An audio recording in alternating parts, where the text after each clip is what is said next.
Treasure Island by Robert Louis Stevenson. Chapter 13. How My Shore Adventure Began. The appearance of the island when I came on deck next morning was altogether changed. Although the breeze had now utterly ceased, we had made a great deal of way during the night, and were now lying becalmed about half a mile to the southeast of the low eastern coast. Grey-coloured woods covered a large part of the surface. This even tint was indeed broken up by streaks of yellow sand-break in the lower lands, and by many tall trees of the pine family out-topping the others, some singly, some in clumps. But the general colouring was uniform and sad. The hills ran up clear above the vegetation in spires of naked rock. All was strangely shaped, and the spyglass, which was by 300 or 400 feet the tallest on the island, was likewise the strangest in configuration, running up sheer from almost every side, and then suddenly cut off at the top, like a pedestal to put a statue on. The Hispaniola was rolling scuppers under in the ocean swell. The booms were tearing at the blocks, the rudder was banging to and fro, and the whole ship creaking, groaning, and jumping like a manufactory. I had to cling tight to the backstay, and the world turned giddily before my eyes. For though I was a good enough sailor when there was way on, this standing still and being rolled about like a bottle was a thing I never learned to stand without a qualm or two, above all in the morning on an empty stomach. Perhaps it was this, perhaps it was the look of the island, with its grey melancholy woods, and wild stone spires, and the surf that we could both see and hear foaming and thundering on the steep beach. At least, although the sun shone bright and hot, and the shore birds were fishing and crying all around us, and you would have thought anyone would have been glad to get to land after being so long at sea, my heart sank, as the saying is, into my boots, and from that first look onward I hated the very thought of Treasure Island.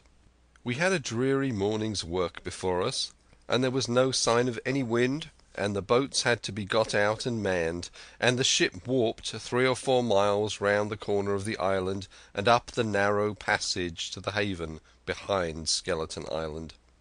I volunteered for one of the boats, where I had of course no business. The heat was sweltering, and the men grumbled fiercely over their work. Anderson was in command of my boat, and instead of keeping the crew in order, he grumbled as loud as the worst. "Well," he said with an oath, "it's not for ever." I thought this was a very bad sign, for up to that day the men had gone briskly and willingly about their business, but the very sight of the island had relaxed the cords of discipline. All the way in Long John stood by the steersman and conned the ship. He knew the passage like the palm of his hand, and though the man in the chains got everywhere more water than was down on the chart, John never hesitated once. "There's a strong scour with the ebb," he said, "and this here passage has been dug out, in a manner of speaking, with a spade."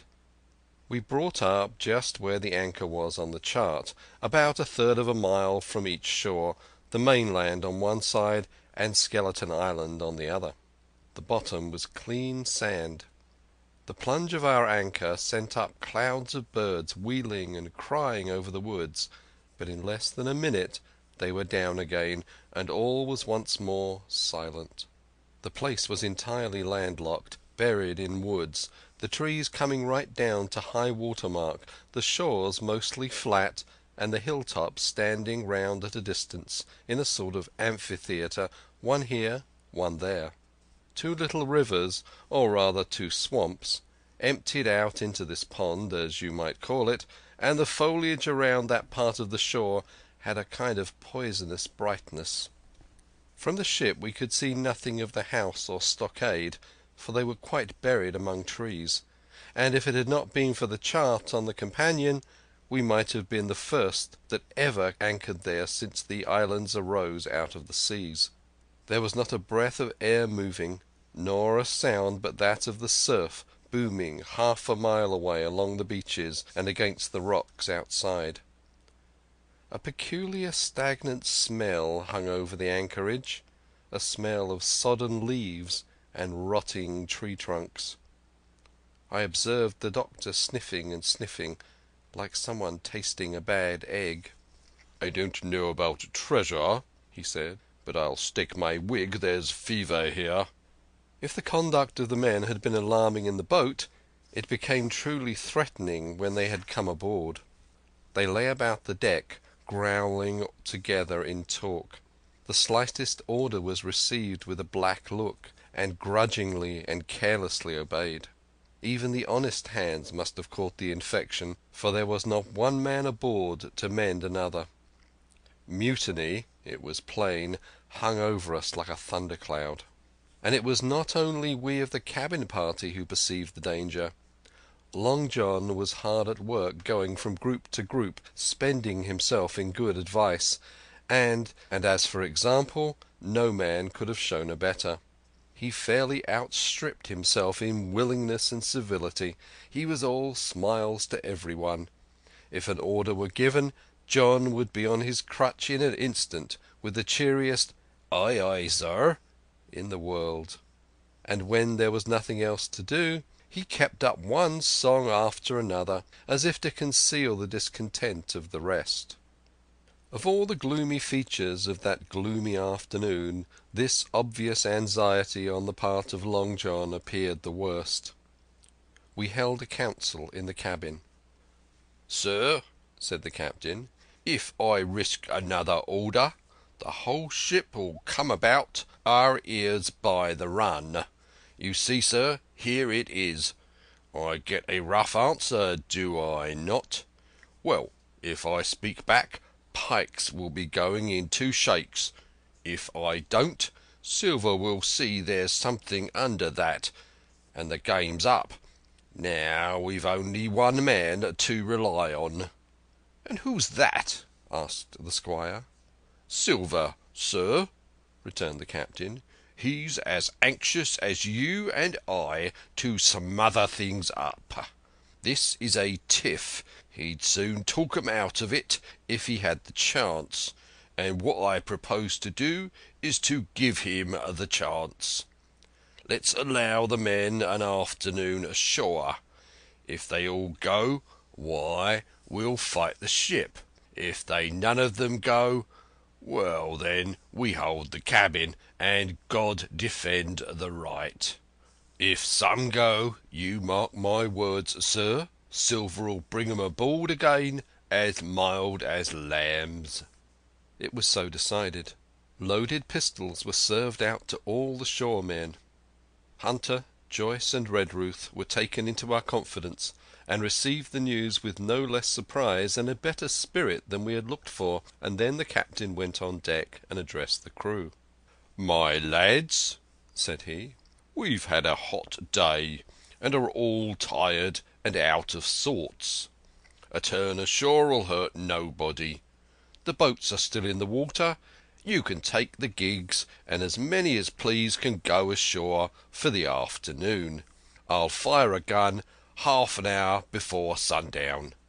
I believe the silly fellows must have thought that they would break their shins over treasure as soon as they were landed, for they all came out of their sulks in a moment, and gave a cheer that started the echo in a far-away hill, and sent the birds once more flying and squalling round the anchorage. The captain was too bright to be in the way. He whipped out of sight in a moment, leaving Silver to arrange the party, and I fancy it was as well he did so. Had he been on deck, he could no longer so much as have pretended not to understand the situation. It was as plain as day. Silver was the captain, and a mighty rebellious crew he had of it. The honest hands, and I was soon to see it proved that there were such on board, must have been very stupid fellows. Or rather, I suppose the truth was this, that all hands were disaffected by the example of the ringleaders, only some more, some less, and a few, being good fellows in the main, could neither be led nor driven any farther. It is one thing to be idle and skulk, and quite another to take a ship and murder a number of innocent men. At last, however, the party was made up. 6 fellows were to stay on board, and the remaining 13, including Silver, began to embark. Then it was that there came into my head the first of the mad notions that contributed so much to save our lives. If 6 men were left by Silver, it was plain our party could not take and fight the ship, and since only 6 were left, it was equally plain that the cabin party had no present need of my assistance. It occurred to me at once to go ashore. In a jiffy I had slipped over the side and curled up in the foresheets of the nearest boat, and almost at the same moment she shoved off. No one took notice of me, only the bow oar saying, "Is that you, Jim? Keep your head down." But Silver from the other boat looked sharply over and called out to know if that were me, and from that moment I began to regret what I had done. The crews raced for the beach, and in the boat I was in, having some start and being at once the lighter and the better manned, shot far ahead of her consort, and the bow had struck among the shoreside trees, and I had caught a branch and swung myself out and plunged into the nearest thicket, while Silver and the rest were still 100 yards away. "Jim! Jim!" I heard him shouting. But you may suppose I paid no heed. Jumping, ducking and breaking through, I ran straight before my nose till I could run no longer. End of chapter 13. Chapter 14. The First Blow. I was so pleased at having given the slip to Long John that I began to enjoy myself and look around me with some interest on the strange land that I was in. I had crossed a marshy tract full of willows, bulrushes and odd, outlandish, swampy trees, and now had come out upon the skirts of an open piece of undulating sandy country, about a mile long, dotted with a few pines and a great number of contorted trees not unlike the oak in growth, but pale in the foliage like willows. On the far side of the open stood one of the hills, with 2 quaint craggy peaks shining vividly in the sun. I now felt for the first time the joy of exploration. The isle was uninhabited, but my shipmates I have left behind, and nothing lived in front of me but dumb brutes and fowls. I turned hither and thither among the trees. Here and there were flowering plants unknown to me. Here and there I saw snakes, and one raised his head from a ledge of rock and hissed at me with a noise not unlike the spinning of a top. Little did I suppose that he was a deadly enemy, and the noise was the famous rattle. Then I came to a long thicket of these oak-like trees, live or evergreen oaks I heard afterward they should be called, which grew low along the sand like brambles, the boughs curiously twisted, the foliage compact like thatch. The thicket stretched down from the top of one of the sandy knolls, spreading and growing taller as it went, until it reached the margin of the broad reedy fen through which the nearest of the little rivers soaked its way into the anchorage. The marsh was streaming in the strong sun, and the outline of the spyglass trembled through the haze. All at once there began to go a sort of bustle among the bulrushes. A wild duck flew up with a quack, another followed, and soon over the whole surface of the marsh a great cloud of birds hung screaming and circling in the air. I judged at once that some of my shipmates must be drawing near along the borders of the fen. Nor was I deceived, for soon I heard the very distant and low tones of a human voice, which, as I continued to give ear, grew steadily louder and nearer. This put me in great fear, and I crawled under cover of the nearest live oak and squatted there hearkening, as silent as a mouse. Another voice answered, and then the first voice, which I now recognized to be Silver's, once more took up the story and ran on for a long while in a stream, only now and again interrupted by the other. By the sound they must have been talking earnestly and almost fiercely, but no distinct word came to my hearing. At last the speakers seemed to have paused, and perhaps to have sat down, for not only did they cease to draw any nearer, but the birds themselves began to grow more quiet and to settle again into their places in the swamp. And now I began to feel that I was neglecting my business.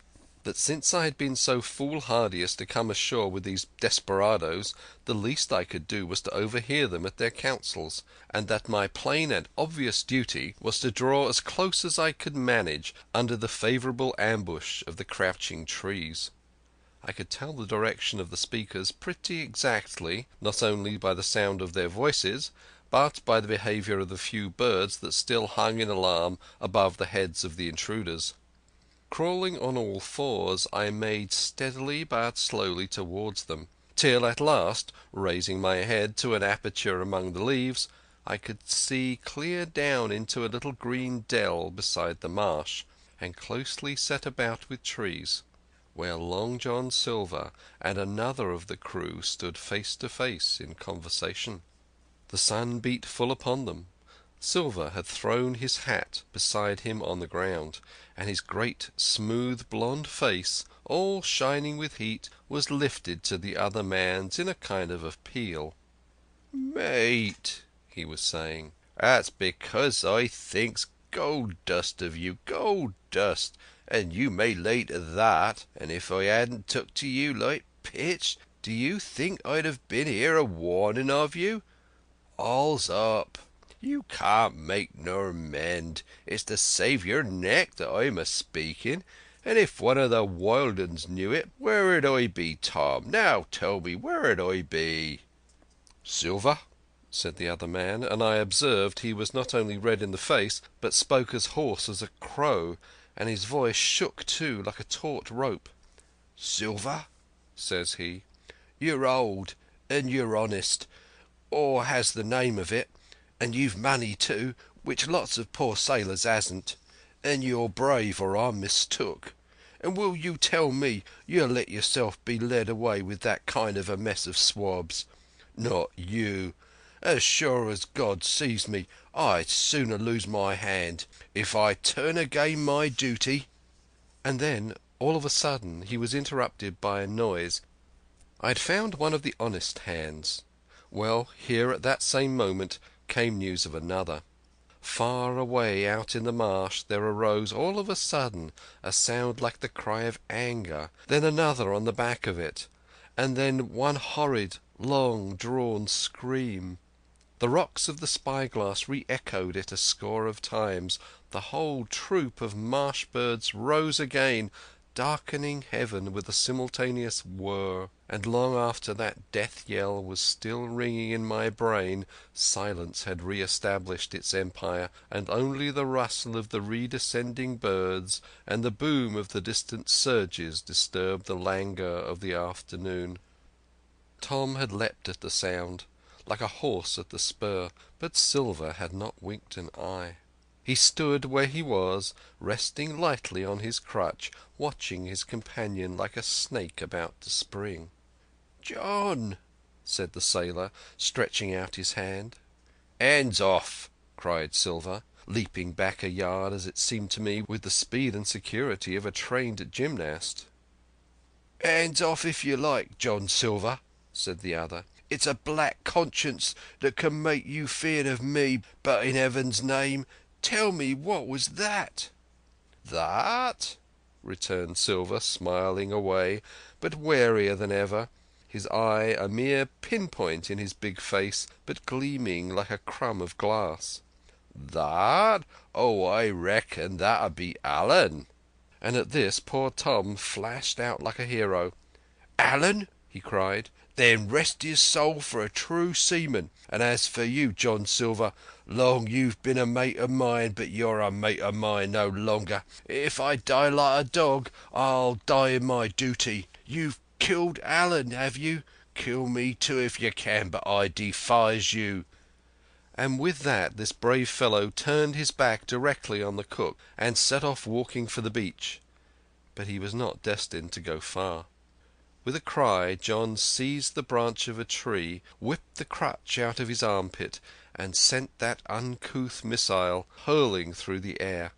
It struck poor Tom point foremost, and with stunning violence, right between the shoulders in the middle of his back. His hands flew up, and he gave a sort of gasp and fell. Whether he was injured much or little, none could ever tell. Like enough, to judge from the sound, his back was broken on the spot. But he had no time given him to recover. Silver, agile as a monkey, even without leg or crutch, was on the top of him next moment, and had twice buried his knife up to the hilt in that defenceless body. From my place of ambush I could hear him pant aloud as he struck the blows. I do not know what it rightly is to faint, but I do know that for the next little while the whole world swam away from before me in a whirling mist. Silver and the birds and the tall spyglass hilltop going round and topsy-turvy before my eyes, and all manner of bells ringing and distant voices shouting in my ear. When I came again to myself the monster had pulled himself together, his crutch under his arm, his hat upon his head. Just before him Tom lay motionless upon the sward, but the murderer minded him not a whit, cleansing his blood-stained knife the while upon a wisp of grass. Everything else was unchanged, the sun still shining mercilessly upon the steaming marsh and the tall pinnacle of the mountain, and I could scarcely persuade myself that the murder had actually been done, and a human life cruelly cut short a moment since before my eyes. And now John put his hand into his pocket, brought out a whistle, and blew upon it several modulated blasts that rang far across the heated air. I could not tell, of course, the meaning of the signal, but it instantly awoke my fears. More men would be coming. I might be discovered. They had already slain 2 of the honest people. After Tom and Allen, might not I come next? Instantly I began to extricate myself and crawl back again, with what speed and silence I could manage, to the more open portion of the wood. And as I did so I could hear hails coming and going between the old buccaneer and his comrades, and this sound of danger lent me wings. As soon as I was clear of the thicket I ran as I never ran before, scarce minding the direction of my flight, so long as it led me from the murderers, and as I ran fear grew and grew upon me, until it turned into a kind of frenzy. Indeed, could anyone be more entirely lost than I? When the gun fired, how should I dare to go down to the boats among those fiends still smoking from their crime? Would not the first of them who saw me wring my neck like a snipe's? Would not my absence itself be an evidence to them of my alarm, and therefore of my fatal knowledge? It was all over, I thought. Goodbye to the Hispaniola, goodbye to the squire, the doctor, and the captain. There was nothing left for me but death by starvation or death by the hands of the mutineers. All this while, as I say, I was still running, and without taking any notice I had drawn near to the foot of the little hill with the 2 peaks, and had got into a part of the island where the wild oaks grew more widely apart, and seemed more like forest trees in their bearing and dimensions. Mingled with these there were a few scattered pines, some 50, some nearer 70 feet high. The air, too, smelled more fresh than down beside the marsh. And here a fresh alarm brought me to a standstill with a thumping heart. End of chapter 14. Chapter 15. The Man of the Island. From the side of the hill, which was here steep and stony, a spout of gravel was dislodged, and fell rattling and bounding through the trees. My eyes turned instinctively in that direction, and I saw a figure leap with great rapidity behind the trunk of a pine. What it was, whether bear or man or monkey, I could in no wise tell. It seemed dark and shaggy, more I knew not, but the terror of this new apparition brought me to a stand. I was now, it seemed, cut off upon both sides. Behind me the murderers, before me this lurking nondescript, and immediately I began to prefer the dangers that I knew to those I knew not. Silver himself appeared less terrible in contrast with this creature of the woods, and I turned on my heel and, looking sharply behind me over my shoulder, began to retrace my steps in the direction of the boats. Instantly the figure reappeared, and, making a wide circuit, began to head me off. I was tired, at any rate, but had I been as fresh as when I rose, I could see it was in vain for me to contend in speed with such an adversary. From trunk to trunk the creature flitted like a deer, running manlike on two legs, but unlike any man that I had ever seen, stooping almost double as it ran. Yet a man it was. I could no longer be in doubt about that. I began to recall what I had heard of cannibals. I was within an ace of calling for help, but the mere fact that he was a man, however wild, had somewhat reassured me, and my fear of Silver began to revive in proportion. I stood still, therefore, and cast about for some method of escape, and as I was so thinking the recollection of my pistol flashed into my mind. As soon as I remembered I was not defenceless, courage glowed again in my heart, and I set my face resolutely for this man of the island, and walked briskly toward him. He was concealed by this time behind another tree trunk, but he must have been watching me closely, for as soon as I began to move in his direction he reappeared and took a step to meet me. Then he hesitated, drew back, came forward again, and at last, to my wonder and confusion, threw himself on his knees and held out his clasped hands in supplication. At that I once more stopped. "Who are you?" I asked. "Ben Gunn," he answered, and his voice sounded hoarse and awkward, like a rusty lock. "I'm poor Ben Gunn, I am, and I haven't spoke with a Christian these 3 years." I could now see that he was a white man like myself, and that his features were even pleasing. His skin, wherever it was exposed, was burned by the sun. Even his lips were black, and his fair eyes looked quite startling in so dark a face. Of all the beggar men that I had seen or fancied, he was the chief for raggedness. He was clothed with tatters of old ship's canvas and old sea-cloth, and this extraordinary patchwork was all held together by a system of the most various and incongruous fastenings, brass buttons, bits of stick, and loops of tarry gaskin. About his waist he wore an old brass-buckled leather belt, which was the one thing solid in his whole accoutrement. "3 years?" I cried. "Were you shipwrecked?" "Nay, mate," said he, "marooned." I had heard that word, and I knew it stood for a horrible kind of punishment common enough among the buccaneers, in which the offender is put ashore with a little powder and shot, and left behind on some desolate and distant island. "Marooned 3 years agone," he continued, "and lived on goats since then, and berries and oysters. Wherever a man is, says I, a man can do for himself. But, mate, my heart is sore for Christian diet. You mayn't happen to have a piece of cheese about you now? No?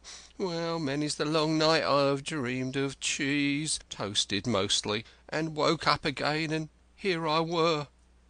"If ever I can get aboard again," said I, "you shall have cheese by the stone."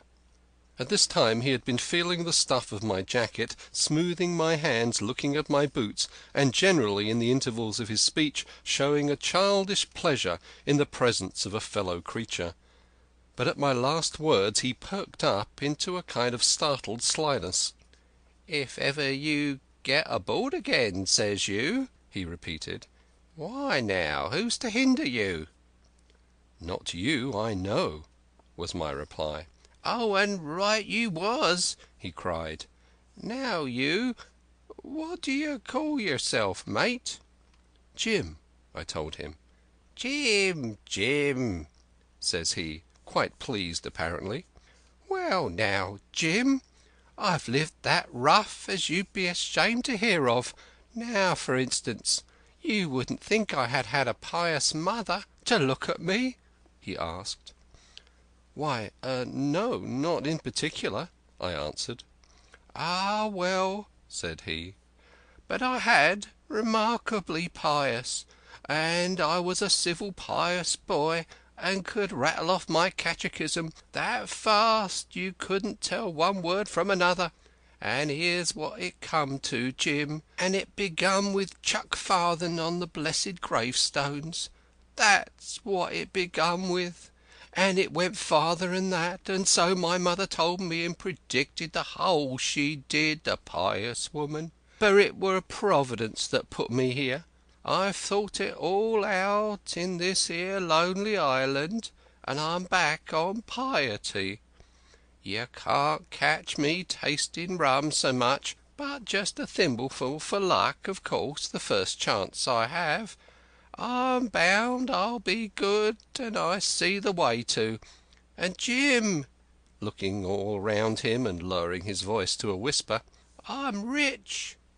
I now felt sure that the poor fellow had gone crazy in his solitude, and I suppose I must have shown the feeling in my face, for he repeated the statement hotly. "Rich, rich, I says.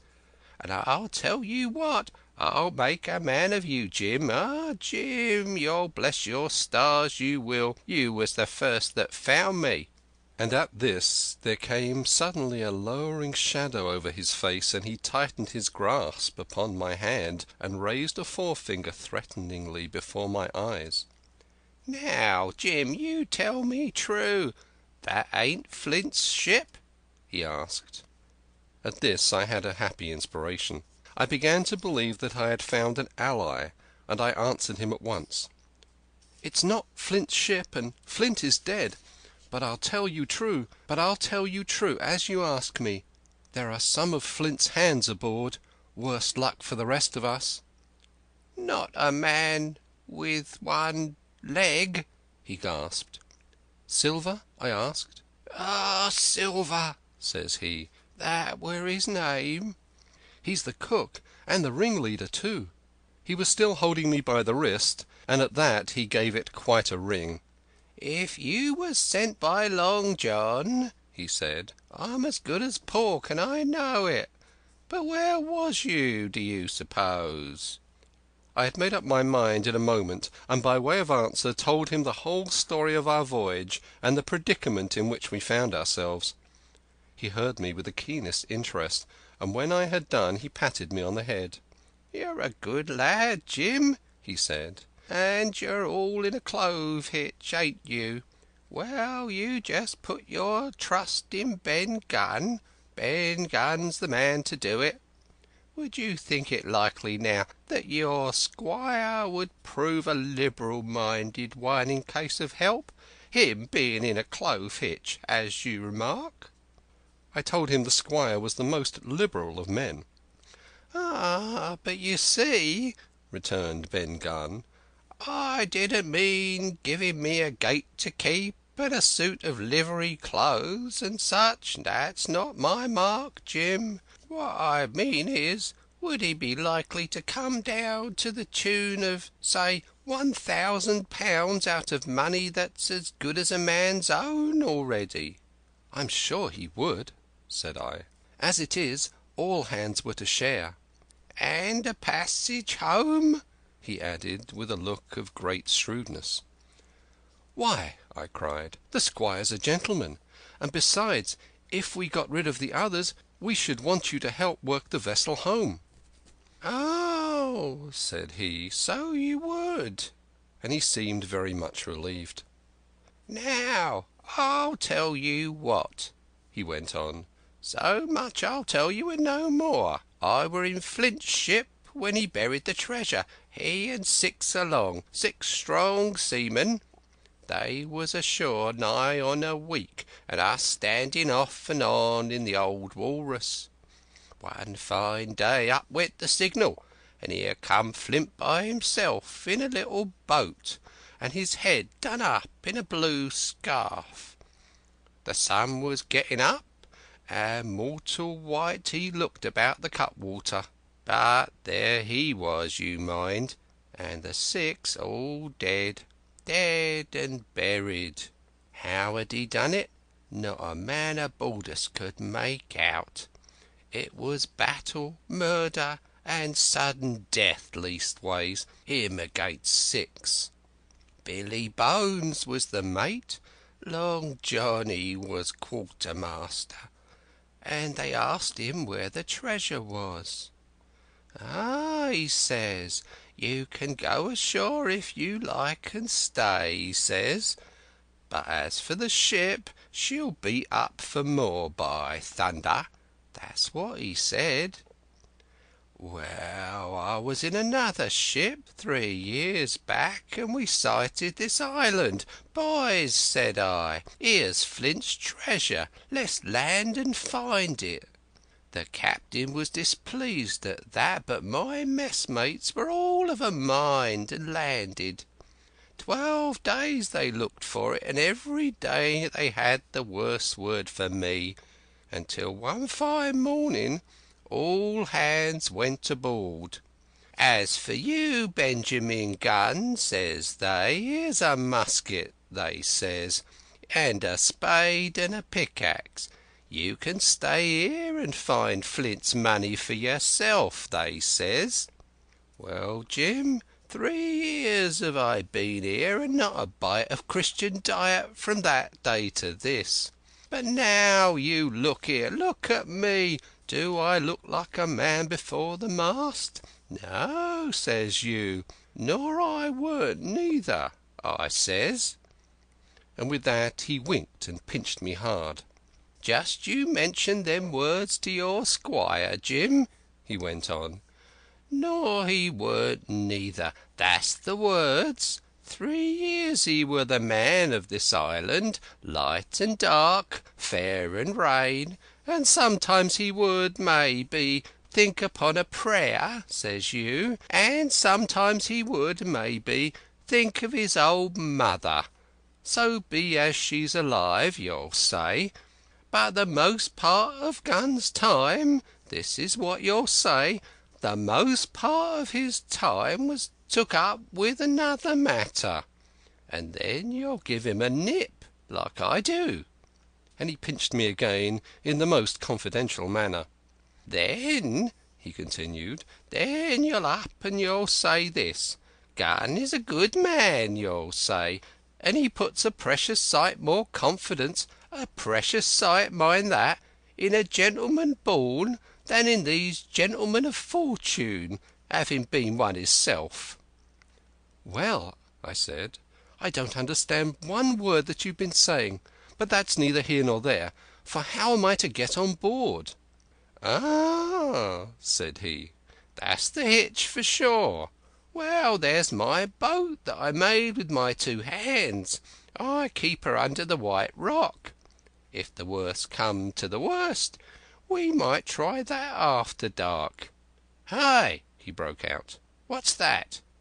For just then, although the sun had still an hour or 2 to run, all the echoes of the island awoke and bellowed to the thunder of a cannon. "They have begun to fight," I cried. "Follow me." And I began to run toward the anchorage, my terrors all forgotten, while close at my side the marooned man in his goatskins trotted easily and lightly. "Left, left," says he. "Keep to your left hand, mate Jim, under the trees with you. That's where I killed my first goat. They don't come down here now. They're all mast-headed on them mountains for the fear of Benjamin Gunn. Ah, and there's the cemetery," cemetery he must have meant. "You see the mounds? I come here and prayed nows and thens, when I thought maybe a Sunday would be about due. It weren't quite a chapel, but it seemed more solemn like, and then, says you, Ben Gunn was short-handed. No chaplain, or so much as a Bible and a flag, says you." So he kept talking as I ran, neither expecting nor receiving any answer. The cannon shot was followed, after a considerable interval, by a volley of small arms. Another pause, and then, not a quarter of a mile in front of me, I beheld the Union Jack flutter in the air above a wood. End of chapter 15. Part 4. The Stockade. Chapter 16.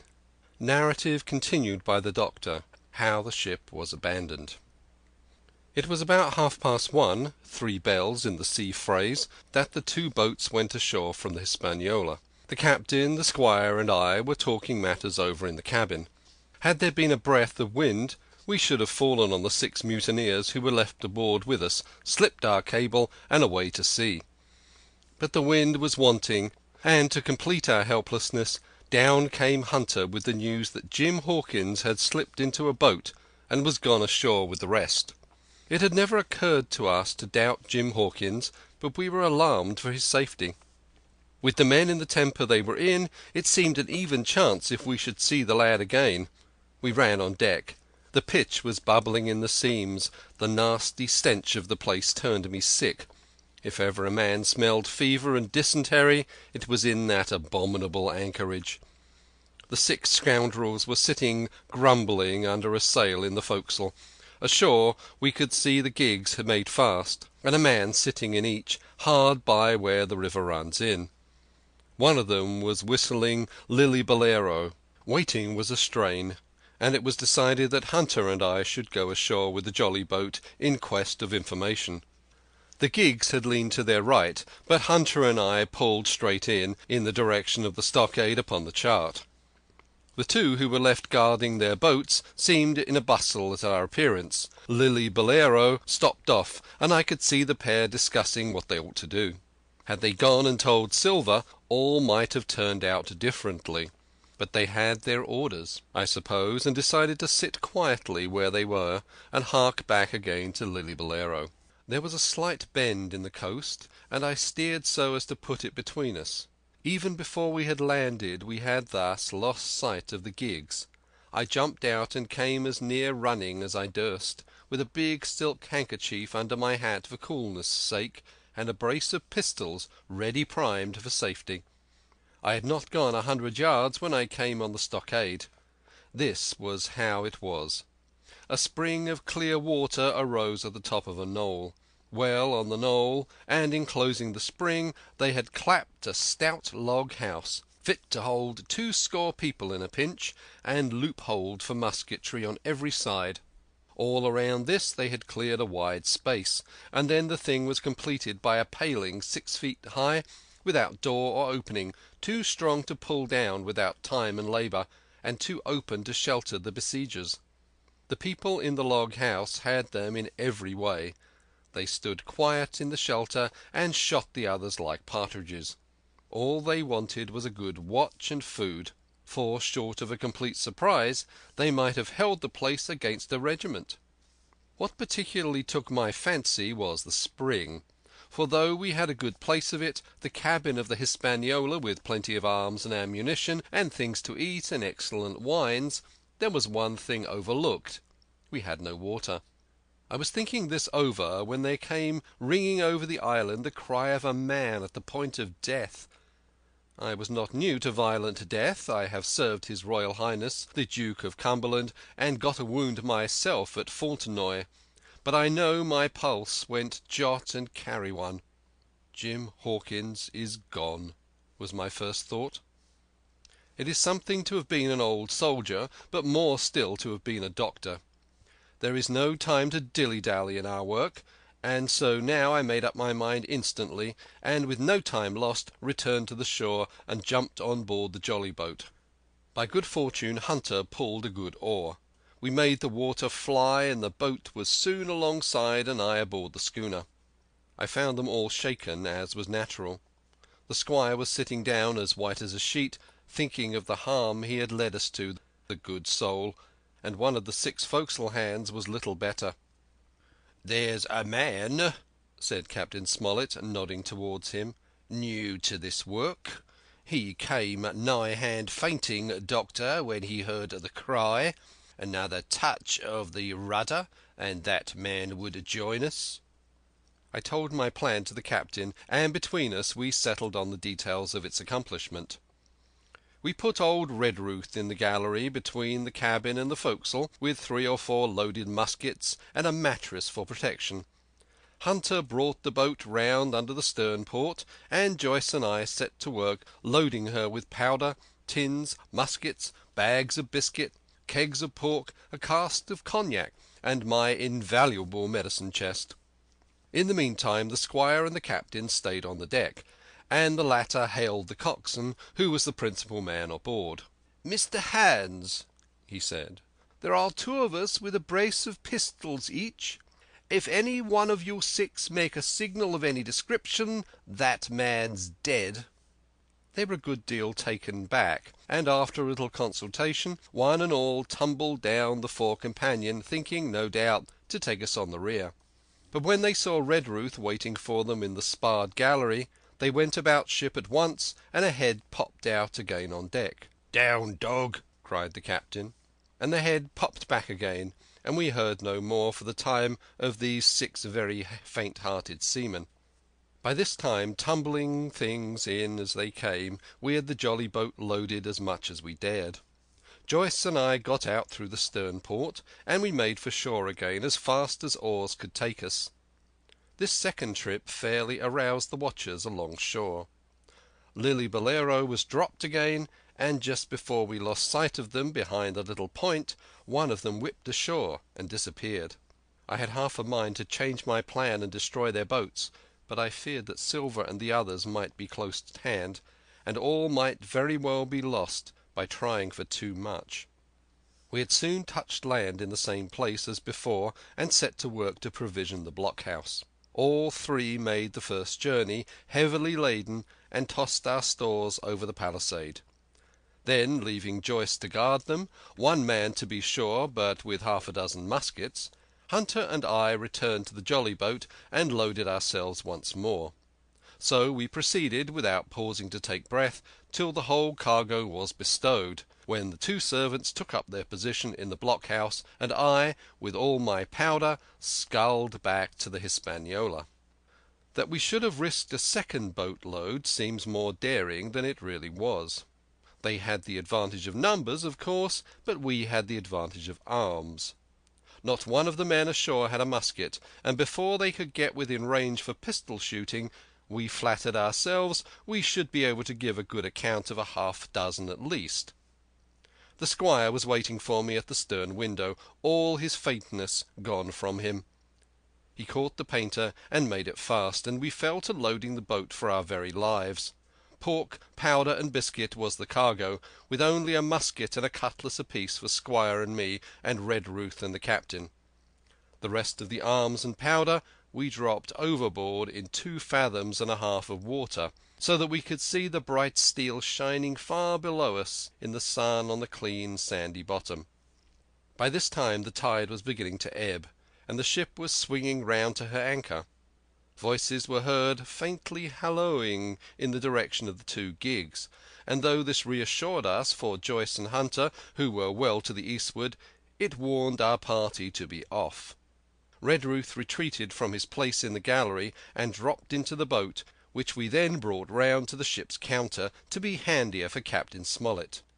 "Now, men," said he, "do you hear me?" There was no answer from the forecastle. "It's to you, Abraham Gray, it's to you I am speaking." Still no reply. "Gray," resumed Mr. Smollett, a little louder, "I am leaving this ship, and I order you to follow your captain. I know you are a good man at bottom, and I dare say not one of the lot of you's as bad as he makes out. I have my watch here in my hand. I give you 30 seconds to join me in.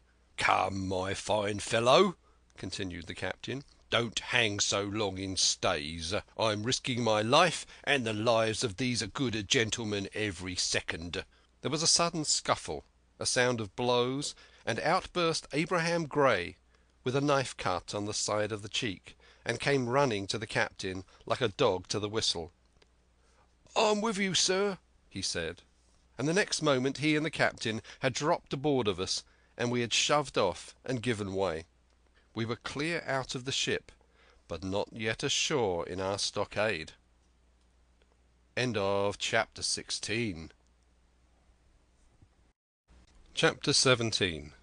Narrative continued by the Doctor. The jolly boat's last trip. This fifth trip was quite different from any of the others. In the first place, the little galley-pot of a boat that we were in was gravely overloaded.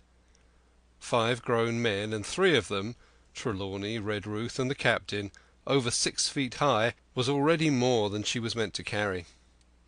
Add to that the powder, pork, and the bread bags. The gunwales were lipping astern. Several times we shipped a little water, and my breeches and the tails of my coat were all soaking wet before we had gone 100 yards. The captain made us trim the boat, and we got her to lie a little more evenly. All the same, we were afraid to breathe. In the second place, the ebb was now making a strong rippling current running westward through the basin, and then southward and seaward down the straits by which we had entered in the morning. Even the ripples were a danger to our overloaded craft, but the worst of it was that we were swept out of our true course, and away from our proper landing place behind the point. If we let the current have its way, we should come ashore beside the gigs, where the pirates might appear at any moment. "I cannot keep her head for the stockade, sir," said I to the captain. I was steering, while he and Redruth, 2 fresh men, were at the oars. "The tide keeps washing her down. Could you pull a little stronger?" "Not without swamping the boat," said he. "You must bear up, sir, if you please. Bear up until you see you're gaining." I tried, and found by experiment that the tide kept sweeping us westward till I had laid her head due east, or just about right angles to the way we ought to go. "We'll never get ashore at this rate," said I. "If it's the only course we can lie, sir, we must even lie it," returned the captain.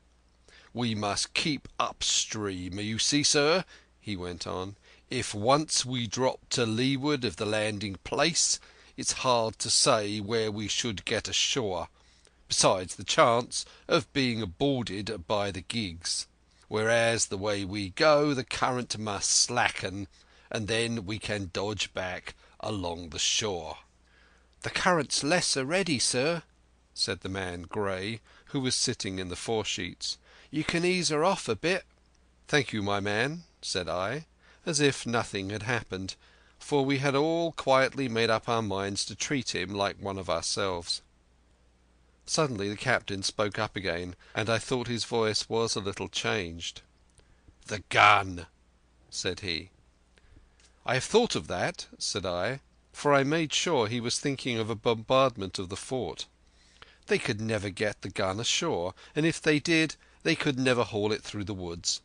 "Look astern, Doctor," replied the captain.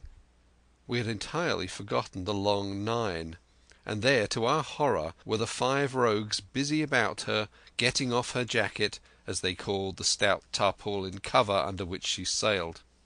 Not only that, but it flashed into my mind at the same moment that the round shot and the powder for the gun had been left behind, and the stroke of an axe would put it all into the possession of the evil ones aboard. "Israel was Flint's gunner," said Gray hoarsely. At any risk we put the boat's head directly for the landing place. By this time we had got so far out of the run of the current that we kept steerage way even at our necessarily gentle rate of rowing, and I could keep her steady for the goal. But the worst of it was that with the course I now held we turned our broadside instead of our stern to the Hispaniola, and offered a target like a barn door. I could hear as well as see that brandy-faced rascal Israel Hands plumping down a round shot on the deck. "Who's the best shot?" asked the captain. "Mr. Trelawney out and away," said I.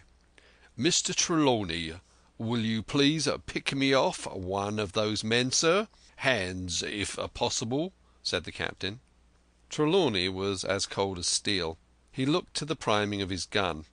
"Now," cried the captain, "easy with that gun, sir, or you'll swamp the boat. All hands stand by to trim her when he aims." The squire raised his gun, the rowing ceased, and we leaned over to the other side to keep the balance, and all was so nicely contrived that we did not ship a drop. They had the gun by this time slewed around upon the swivel, and Hans, who was at the muzzle with the rammer, was in consequence the most exposed. However, we had no luck, for just as Trelawney fired, down he stooped, the ball whistling over him, and it was one of the other four who fell.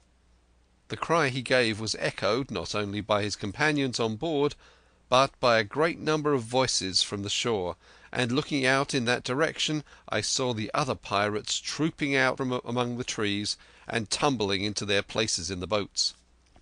"Here come the gigs, sir," said I. "Give way, then," said the captain. "We mustn't mind if we swamp her now. If we can't get ashore, all's up."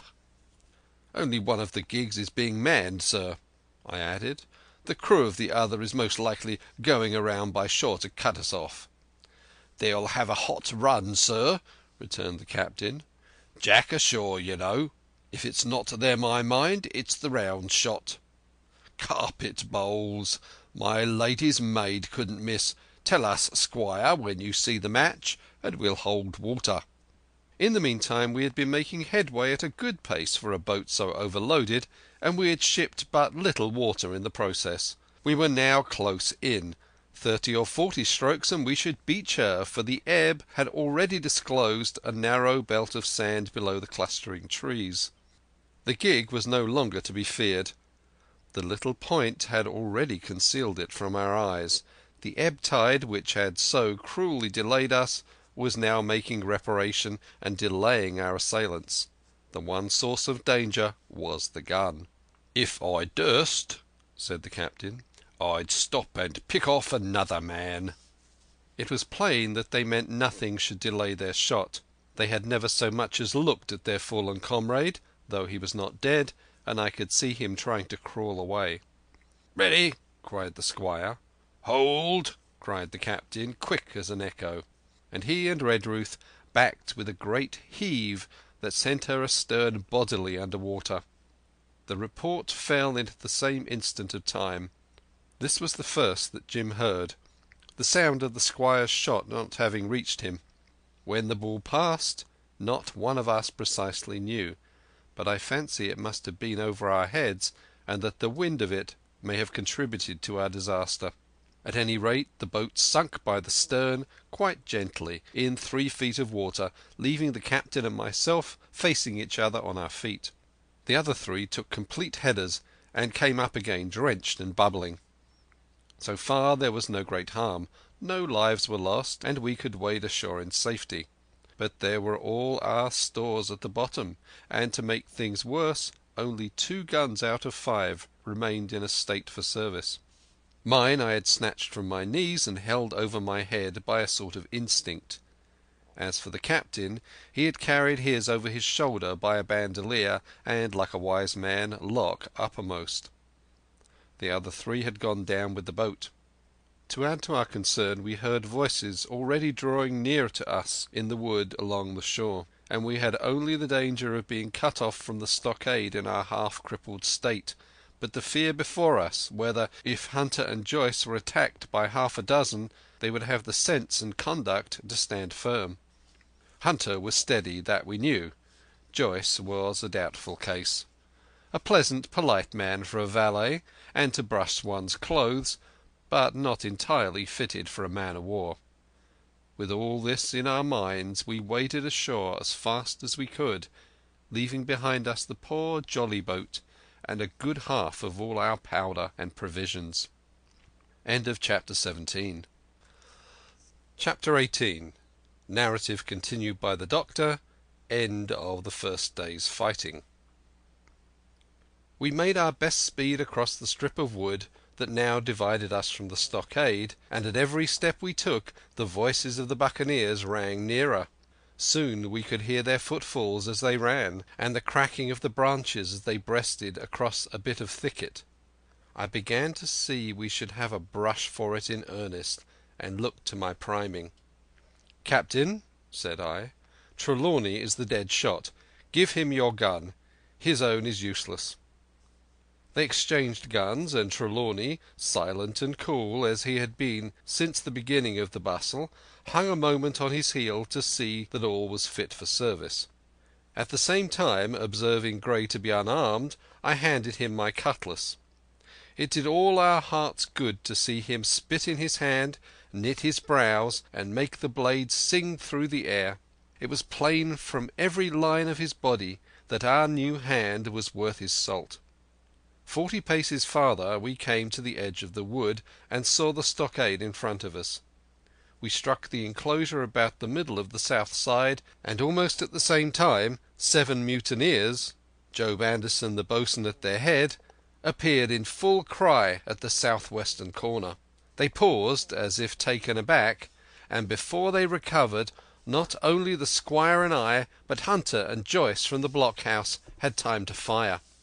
The 4 shots came in rather a scattering volley, but they did the business. One of the enemy actually fell, and the rest, without hesitation, turned and plunged into the trees. After reloading, we walked down the outside of the palisade to see the fallen enemy. He was stone dead, shot through the heart. We began to rejoice over our good success, when just at that moment a pistol cracked in the bush, and a ball whistled close past my ear, and poor Tom Redruth stumbled and fell his length on the ground. Both the squire and I returned the shot, but as we had nothing to aim at, it was probable we only wasted powder. Then we reloaded and turned our attention to poor Tom. The captain and Gray were already examining him, and I saw with half an eye that all was over. I believe the readiness of our return volley had scattered the mutineers once more, for we were suffered without further molestation to get the poor old gamekeeper hoisted over the stockade and carried, groaning and bleeding, into the log-house. Poor old fellow! He had not uttered one word of surprise, complaint, fear, or even acquiescence from the very beginning of our troubles till now, when we had laid him down on the log-house to die. He had lain like a Trojan behind his mattress in the gallery. He had followed every order silently, doggedly, and well. He was the oldest of our party by a score of years, and now, sullen old serviceable servant, it was he that was to die. The squire dropped down beside him on his knees and kissed his hand, crying like a child. "Be I going, Doctor?" he asked. "Tom, my man," said I, "you're going home." "I wish I had had a lick at 'em with the gun first," he replied. "Tom," said the squire, "say you forgive me, won't you?" "Would that be respectful like from me to you, squire?" was the answer. "Howsoever it be, Amen." After a little while of silence he said he thought somebody might read a prayer. "It's the custom, sir," he added apologetically, and not long after, without another word, he passed away.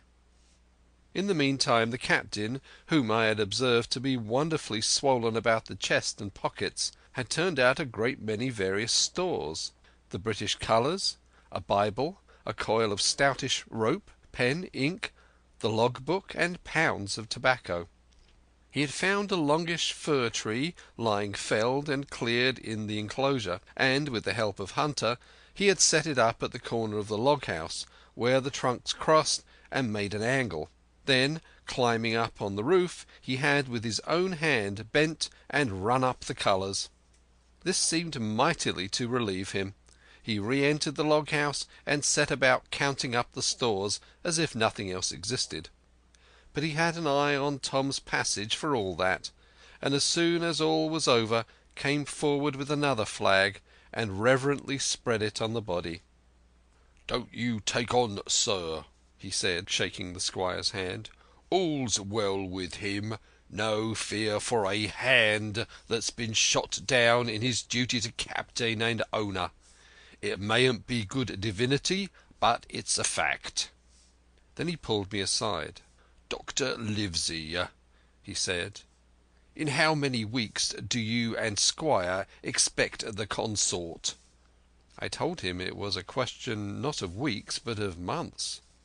that if we were not back by the end of August, Blandley was to send to find us, but neither sooner nor later. "You can calculate for yourself," I said. "Why, yes," returned the captain, scratching his head. "And making a large allowance, sir, for all the gifts of Providence, I should say we were pretty close hauled." "How do you mean?" I asked. "It's a pity, sir, we lost that second load, that's what I mean," replied the captain. "As for powder and shot, we'll do, but the rations are short, very short. So short, Dr. Livesey, that we're perhaps as well without that extra mouth." And he pointed to the dead body under the flag. Just then, with a roar and a whistle, a round shot passed high above the roof of the log house and plumped far beyond us in the wood. "Oho!" said the captain. "Blaze away! You've lit enough powder already, my lads." At the second trial the aim was better, and the ball descended inside the stockade, scattering a cloud of sand, but doing no further damage. "Captain," said the squire, "the house is quite invisible from the ship. It must be the flag they're aiming at. Would it not be wiser to take it in?" "Strike my colours!" cried the captain. "No, sir, not I." And as soon as he had said the word I think we all agreed with him. For it was not only a piece of stout, seamanly good feeling, it was a good policy besides, and showed our enemies that we despised their cannonade. All through the evening they kept thundering away. Ball after ball flew over or fell short, or kicked up the sand in the enclosure, but they had to fire so high that the shot fell dead and buried itself in the soft sand. We had no ricochet to fear, and though one popped in through the roof of the log house and out again through the floor, we soon got used to that sort of horseplay and minded it no more than cricket. "There is one good thing about all this," observed the captain. "The wood in front of us is likely clear. The ebb has made a good while. Our stores should be uncovered. Volunteers to go and bring in pork." Gray and Hunter were the first to come forward.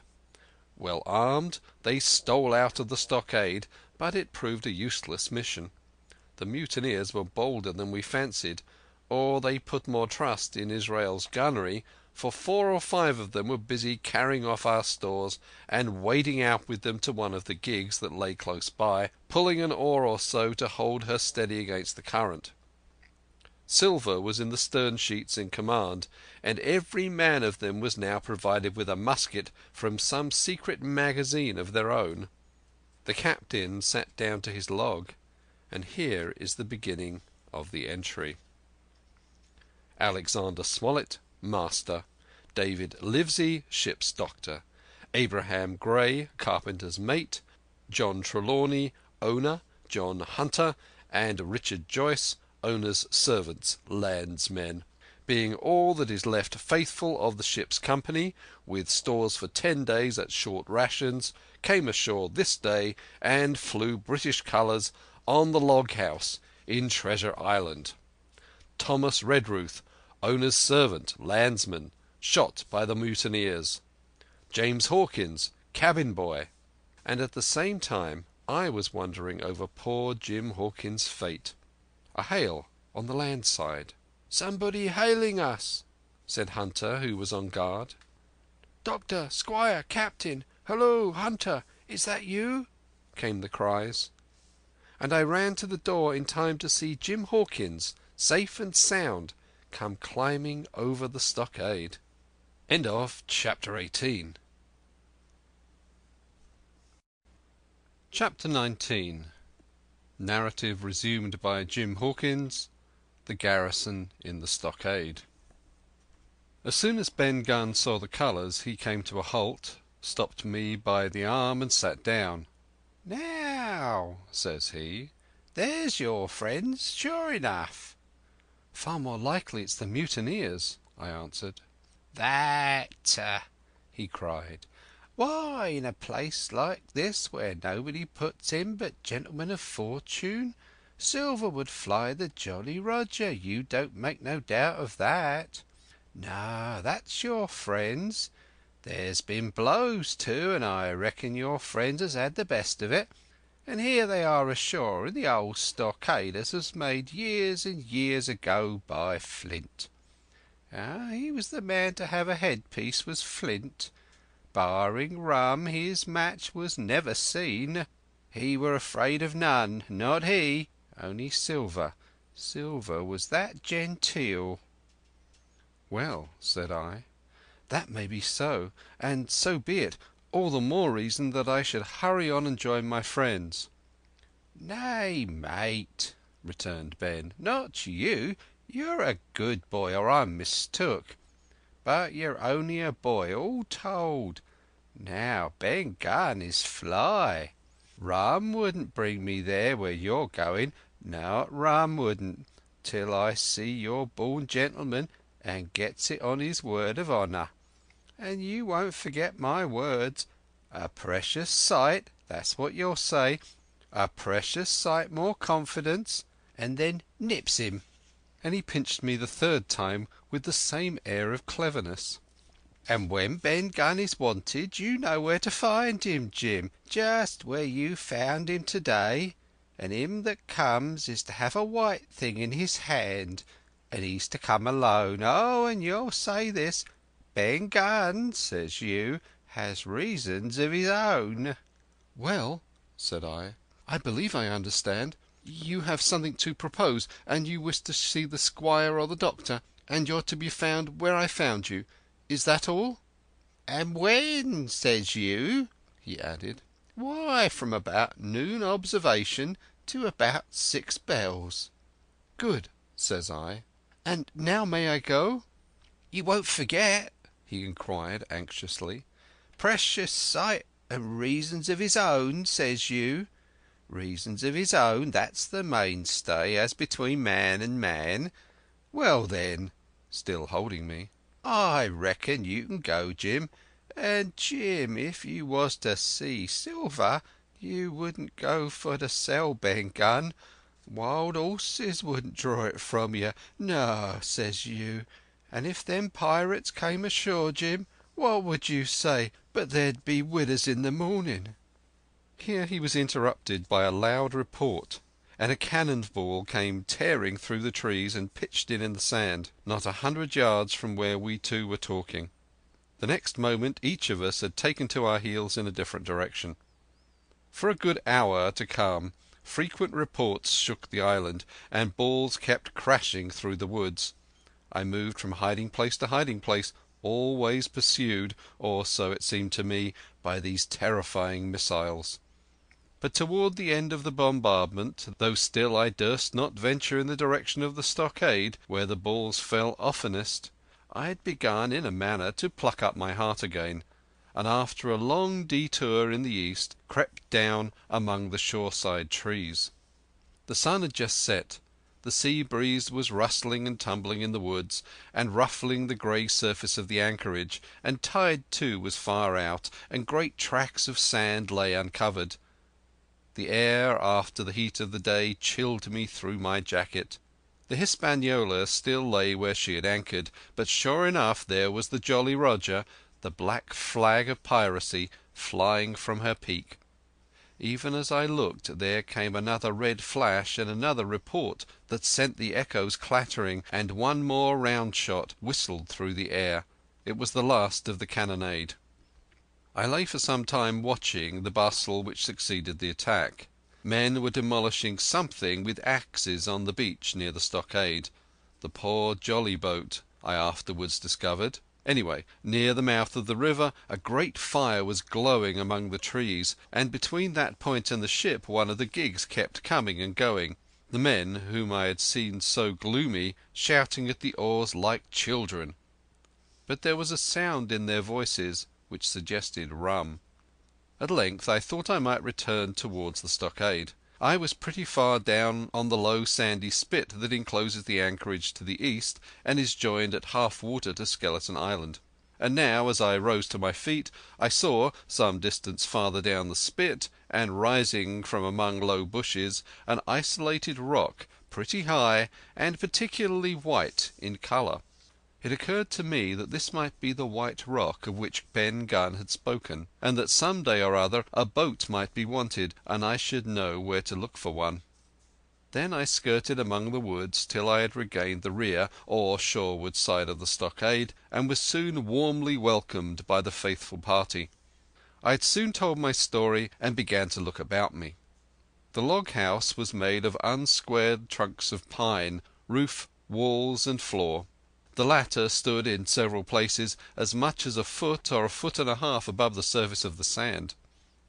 There was a porch at the door, and under this porch the little spring welled up into an artificial basin of a rather odd kind, no other than a great ship's kettle of iron, with the bottom knocked out and sunk to her bearings, as the captain said, among the sand. Little had been left beside the framework of the house, but in one corner there was a stone slab laid down by way of a hearth, and an old rusty iron bucket to contain the fire. The slopes of the knoll and all the inside of the stockade had been cleared of timber to build the house, and we could see by the stumps what a fine and lofty grove had been destroyed. Most of the soil had been washed away or buried in drift after the removal of the trees. Only where the streamlet ran down from the kettle a thick bed of moss and some ferns and little creeping bushes were still green among the sand. Very close around the stockade, too close for defence, they said, the wood still flourished high and dense, all of fir on the land side, but toward the sea with a large admixture of live oaks. The cold evening breeze, of which I have spoken, whistled through every chink of the rude building and sprinkled the floor with a continual rain of fine sand. There was sand in our eyes, sand in our teeth, sand in our suppers, sand dancing in the spring at the bottom of the kettle, for all the world like porridge beginning to boil. Our chimney was a square hole in the roof, but it was but a little part of the smoke that found its way out, and the rest eddied about the house and kept us coughing and piping the eye. Add to this that Gray, the new man, had his face tied up in a bandage for a cut he had got in breaking away from the mutineers, and that poor old Tom Redruth, still unburied, lay along the wall, stiff and stark, under the Union Jack. If we had been allowed to sit idle, we should all have fallen into the blues, but Captain Smollett was never the man for that. All hands were called up before him, and he divided us into watches.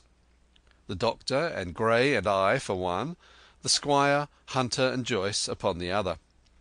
Tired as we were, 2 men were sent out for firewood, 2 more were sent to dig a grave for Redruth. The doctor was named Cook. I was put sentry at the door, and the captain himself went from one to another, keeping up our spirits and lending a hand wherever it was wanted. From time to time the doctor came to the door for a little air and to rest his eyes, which were almost smoked out of his head, and whenever he did so he had a word for me. "That man Smollett," he said once, "is a better man than I am. And when I say that, it means a great deal, Jim." Another time he came and was silent for a while. Then he put his head on one side and looked at me. "Is this Ben Gunn a man?" he asked. I do not know, sir," said I. "I am not very sure whether he's sane." "If there's any doubt about the matter, he is," returned the doctor. "A man who has been 3 years biting his nails on a desert island, Jim, can't expect to appear as sane as you or me. It doesn't lie in human nature. Was it cheese you said he had a fancy for?" "Yes, sir, cheese," I answered. "Well, Jim," says he, "just you see the good that comes of being dainty in your food. You've seen my snuff-box, haven't you? And you never saw me take snuff. The reason being that in my snuff-box I carry a piece of Parmesan cheese, a cheese made in Italy, very nutritious. Well, that's for Ben Gunn." Before supper was eaten we buried old Tom in the sand and stood round him for a while bareheaded in the breeze. A good deal of firewood had been got in, but not enough for the captain's fancy, and he shook his head over it and told us we "must get back to this tomorrow rather livelier." Then, when we had eaten our pork and each had a good stiff glass of brandy grog, the three chiefs got together in a corner to discuss our prospects.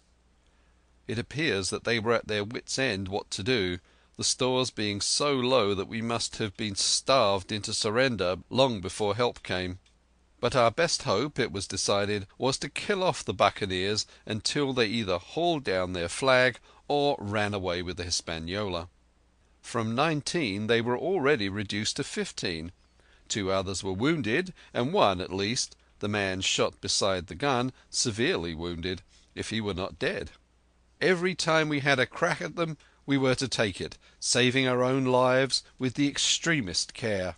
And besides that we had 2 able allies, rum and the climate. As for the first, though we were about half a mile away, we could hear them roaring and singing late into the night. And as for the second, the doctor staked his wig that, camped where they were in the marsh and unprovided with remedies, half of them would be on their backs before a week. "So," he added, "if we are not all shot down first, they'll be glad to be packing in the schooner. It's always a ship, and they can get to buccaneering again, I suppose." "First ship that I ever lost," said Captain Smollett. I was dead tired, as you may fancy, and when I got to sleep, which was not after a great deal of tossing, I slept like a log of wood. The rest had long been up, and had already breakfasted and increased the pile of firewood by about half as much again, when I was awakened by a bustle and the sound of voices. "Flag of truce!" I heard someone say, and then immediately after, with a cry of surprise, "Silver himself!" And at that I jumped up and, rubbing my eyes, ran to a loophole in the wall. Chapter 20. Silver's Embassy. Sure enough, there were 2 men just outside the stockade, one of them waving a white cloth, the other no less a person than Silver himself standing placidly by. It was still quite early, and the coldest morning that I think I was ever abroad in, a chill that pierced into the marrow. The sky was bright and cloudless overhead, and the tops of the trees shone rosily in the sun. Where Silver stood with his lieutenant, all was still in shadow, and they waded knee-deep in a low white vapour that had crawled during the night out of the morass. The chill and the vapour, taken together, told a poor tale of the island. It was plainly a damp, feverish, unhealthy spot. "Keep indoors, men," said the captain. 10 to 1, this is a trick." Then he hailed the buccaneer. "Who goes? Stand or we fire." "Flag of truce!" cried Silver. The captain was in the porch, keeping himself carefully out of the way of a treacherous shot, should any be intended. He turned and spoke to us. "Doctor's watch on the lookout. Dr. Livesey, take the north side, if you please. Jim the east. Gray west. The watch below. All hands to load muskets. Lively, men, and careful." And then he turned to the mutineers. "And what do you want with your flag of truce?" he cried. This time it was the other man who replied. "Captain Silver, sir, to come on board and make terms," he shouted. "Captain Silver? Don't know him. Who's he?" cried the captain. And we could hear him adding to himself, "Captain, is it? My heart, and here's promotion." Long John answered for himself. "Me, sir. These poor lads have chosen me captain after your desertion, sir," laying a particular emphasis upon the word desertion. "We're willing to submit if we can come to terms and make no bones about it. All I ask is your word, Captain Smollett, to let me safe and sound out of this here stockade, and 1 minute to go get out a shot before a gun is fired. My man, said Captain Smollett, I have not the slightest desire to talk to you. If you wish to talk to me, you can come, that's all. If there's any treachery, it'll be on your side, and the Lord help you. That's enough, Captain, shouted Long John cheerily. A word from you's enough. I know a gentleman, and you may lay to that. We could see the man who carried the flag of truce attempting to hold Silver back, nor was that wonderful, seeing how cavalier had been the captain's answer. But Silver laughed at him aloud and slapped him on the back, as if the idea of alarm had been absurd. Then he advanced to the stockade, threw over his crutch, got a leg up, and with great vigour and skill succeeded in surmounting the fence and dropping safely to the other side. I will confess that I was far too much taken up with what was going on to be of the slightest use as sentry. Indeed, I had already deserted my eastern loophole and crept up behind the captain, who had now seated himself on the threshold with his elbows on his knees, his head in his hands, and his eyes fixed on the water as it bubbled out of the old iron kettle in the sand. He was whistling to himself, "Come lasses and lads." Silver had terrible hard work at getting up the knoll, what with the steepness of the incline and the thick tree stumps and the soft sand. He and his crutch were as helpless as a ship in stays, but he stuck to it like a man, in silence, and at last arrived before the captain, whom he saluted in the handsomest style. He was tricked out in his best. An immense blue coat, thick with brass buttons, hung as low as to his knees, and a fine laced hat was set on the back of his head. "Here you are, my man," said the captain, raising his head. "You had better sit down." "You ain't a-going to let me inside, Captain?" complained Long John. "It's a main cold morning, to be sure, sir, to sit outside upon the sand." "Why, Silver," said the captain, "if you had pleased to be an honest man, you might have been sitting in your galley. It's your own doing. You're either my ship's cook, and then you were treated handsome, or Captain Silver, a common mutineer and pirate, and then you can go hang."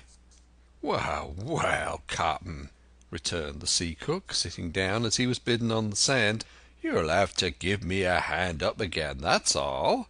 A sweet pretty place you have of it here. Ah, there's Jim. The top of the morning to you, Jim. Doctor, here's my service. Why, there you all are together like a happy family, in a manner of speaking." "If you have anything to say, my man, better say it," said the captain. "Right you are, Captain Smollett," replied Silver. "Duty's duty, to be sure. Well, now, you look here. That was a good lay of yours last night. I don't deny it was a good lay. Some of you pretty handy with a handspike end. And I'll not deny neither but what some of my people was shook. Maybe all was shook. Maybe I was shook myself, and maybe that's why I'm here for terms. But you mark me, Captain, it won't do twice, by thunder. We'll have to do sentry go and ease off a pint or so on the rum. Maybe you think we were all a sheet in the wind's eye, but I'll tell you I was sober. I was only dog tired, and if I'd awoke a second sooner I'd have caught you in the act, I would. He wasn't dead when I got round to him, not he." "Well," said Captain Smollett, as cool as could be. All that Silver said was a riddle to him, but you would never have guessed it from his tone. As for me, I began to have an inkling. Ben Gunn's last words came back to my mind. I began to suppose that he had paid the buccaneers a visit while they all lay drunk together round their fire, and I reckoned up with glee that we had only 14 enemies to deal with. "Well, here it is," said Silver, We want that treasure, and we'll have it. That's our point. You would just as soon save your lives, I reckon, and that's yours. You have a chart, haven't you?" "That's as may be," replied the captain. "Ah, well, you have it, I know that," returned Long John. "You needn't be so husky with a man. There ain't a particle of service in that, and you may lay to it. What I mean is, we want your chart. Now, I never meant you no harm myself." "That won't do with me, my man," interrupted the captain. "We know exactly what you meant to do, and we don't care, for now you see you can't do it." And the captain looked at him calmly and proceeded to fill a pipe. "If Abe Gray—" Silver broke out. "Avast there!" cried Mr. Smollett. "Gray told me nothing, and I asked him nothing. And what's more, I would see you and him and this whole island blown clear out of the water into blazes first. So there's my mind for you, my man, on that." This little whiff of temper seemed to cool Silver down. He had been growing nettled before, but now he pulled himself together. "Like enough," said he. "I would set no limits to what gentlemen might consider ship-shape or might not, as the case were, and seeing as how you are about to take a pipe, captain, I'll make so free as to do likewise." And he filled a pipe and lighted it, and the two men sat silently smoking for quite a while, now looking each other in the face, now stopping their tobacco, now leaning forward to spit. It was as good as the play to see them. "Now," resumed Silver, "here it is. You give us the chart to get the treasure by, and drop shooting poor seamen and stoving of their heads in while asleep. You do that, and we'll offer you a choice. Either you come aboard along of us, once the treasure's shipped, and then I'll give you my affidavy upon my word of honour to clap you somewhere safe ashore. Or if that ain't to your fancy, some of my hands being rough and having old scores on account of hazing, then you can stay here, you can. We'll divide stores with you, man for man, and I'll give my affidavy as before to speak the first ship I sight and send 'em here to pick you up. Now you'll own that's talking. Handsomer you couldn't look to get, not you.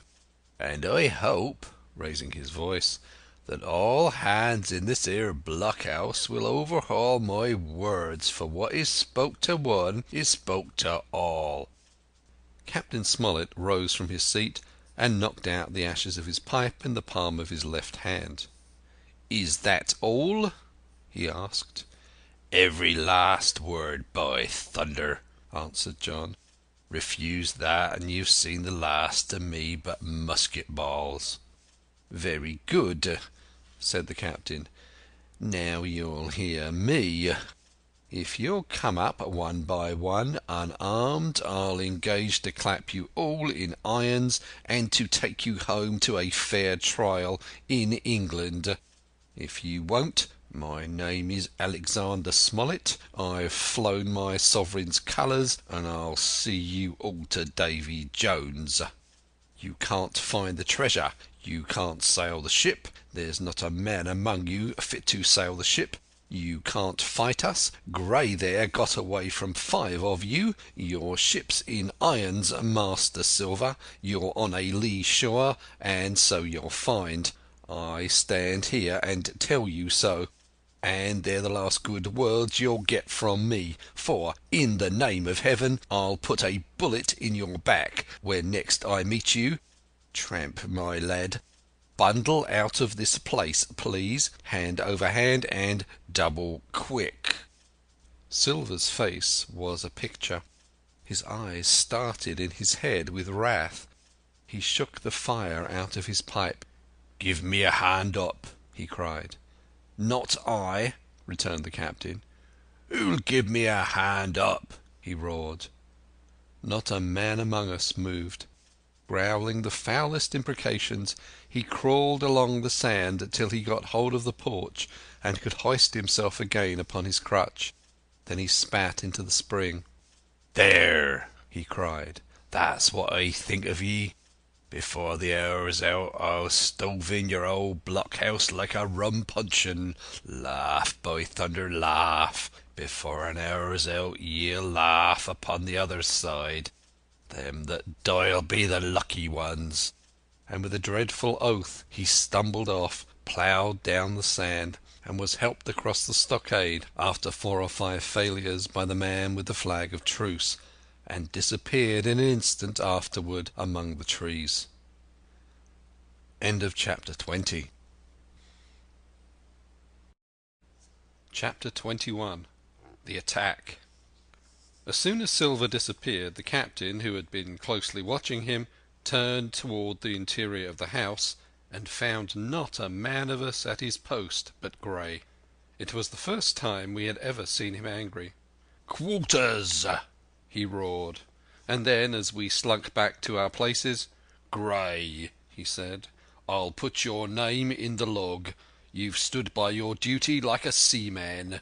Mr. Trelawney, I'm surprised at you, sir. Doctor, I thought you had worn the King's coat. If that was how you served at Fontenoy, sir, you'd have been better in your berth." The doctor's watch were all back at their loopholes. The rest were busy loading the spare muskets, and everyone with a red face, you may be certain, and a flea in his ear, as the saying is. The captain looked on for a while in silence. Then he spoke. "My lads," he said, "I've given Silver a broadside. I pitched it in red hot on purpose, and before the hour's out, as he said, we shall be boarded. We are outnumbered, I needn't tell you that, but we fight in shelter, and a minute ago I would have said we fought with discipline. I've no manner of doubt that we can drub them if you choose." Then he went the round and saw, as he said, that all was clear. On the 2 short sides of the house, east and west, there were only 2 loopholes. On the south side, where the porch was, 2 again, and on the north side 5. There was a round score of muskets for the 7 of us. The firewood had been built into 4 piles, tables you might say, one about the middle of each side, and on each of these tables some ammunition and 4 loaded muskets were laid ready to the hand of the defenders. In the middle the cutlasses lay ranged. "Toss out the fire," said the captain. "The chill is past, and we mustn't have smoke in our eyes." The iron fire basket was carried bodily out by Mr. Trelawney, and the embers smothered among sand. "Hawkins hasn't had his breakfast. Hawkins, help yourself, and back to your post to eat it," continued Captain Smollett. "Lively now, my lad, you'll want it before you're done. Hunter, serve out a round of brandy to all hands." And while this was going on, the captain completed in his own mind the plan of defence. "Doctor, you will take the door," he resumed. "See, don't expose yourself. Keep within and fire through the porch. Hunter, take the east side there. Joyce, you stand by the west, my man. Mr. Trelawney, you are the best shot. You and Gray will take this long north side with the 5 loopholes. It's there the danger is. If they can get up to it and fire upon us through our own ports, things would begin to look dirty. Hawkins, neither you nor I are much account at the shooting. We'll stand by to load and bear a hand." As the captain had said, the chill was past.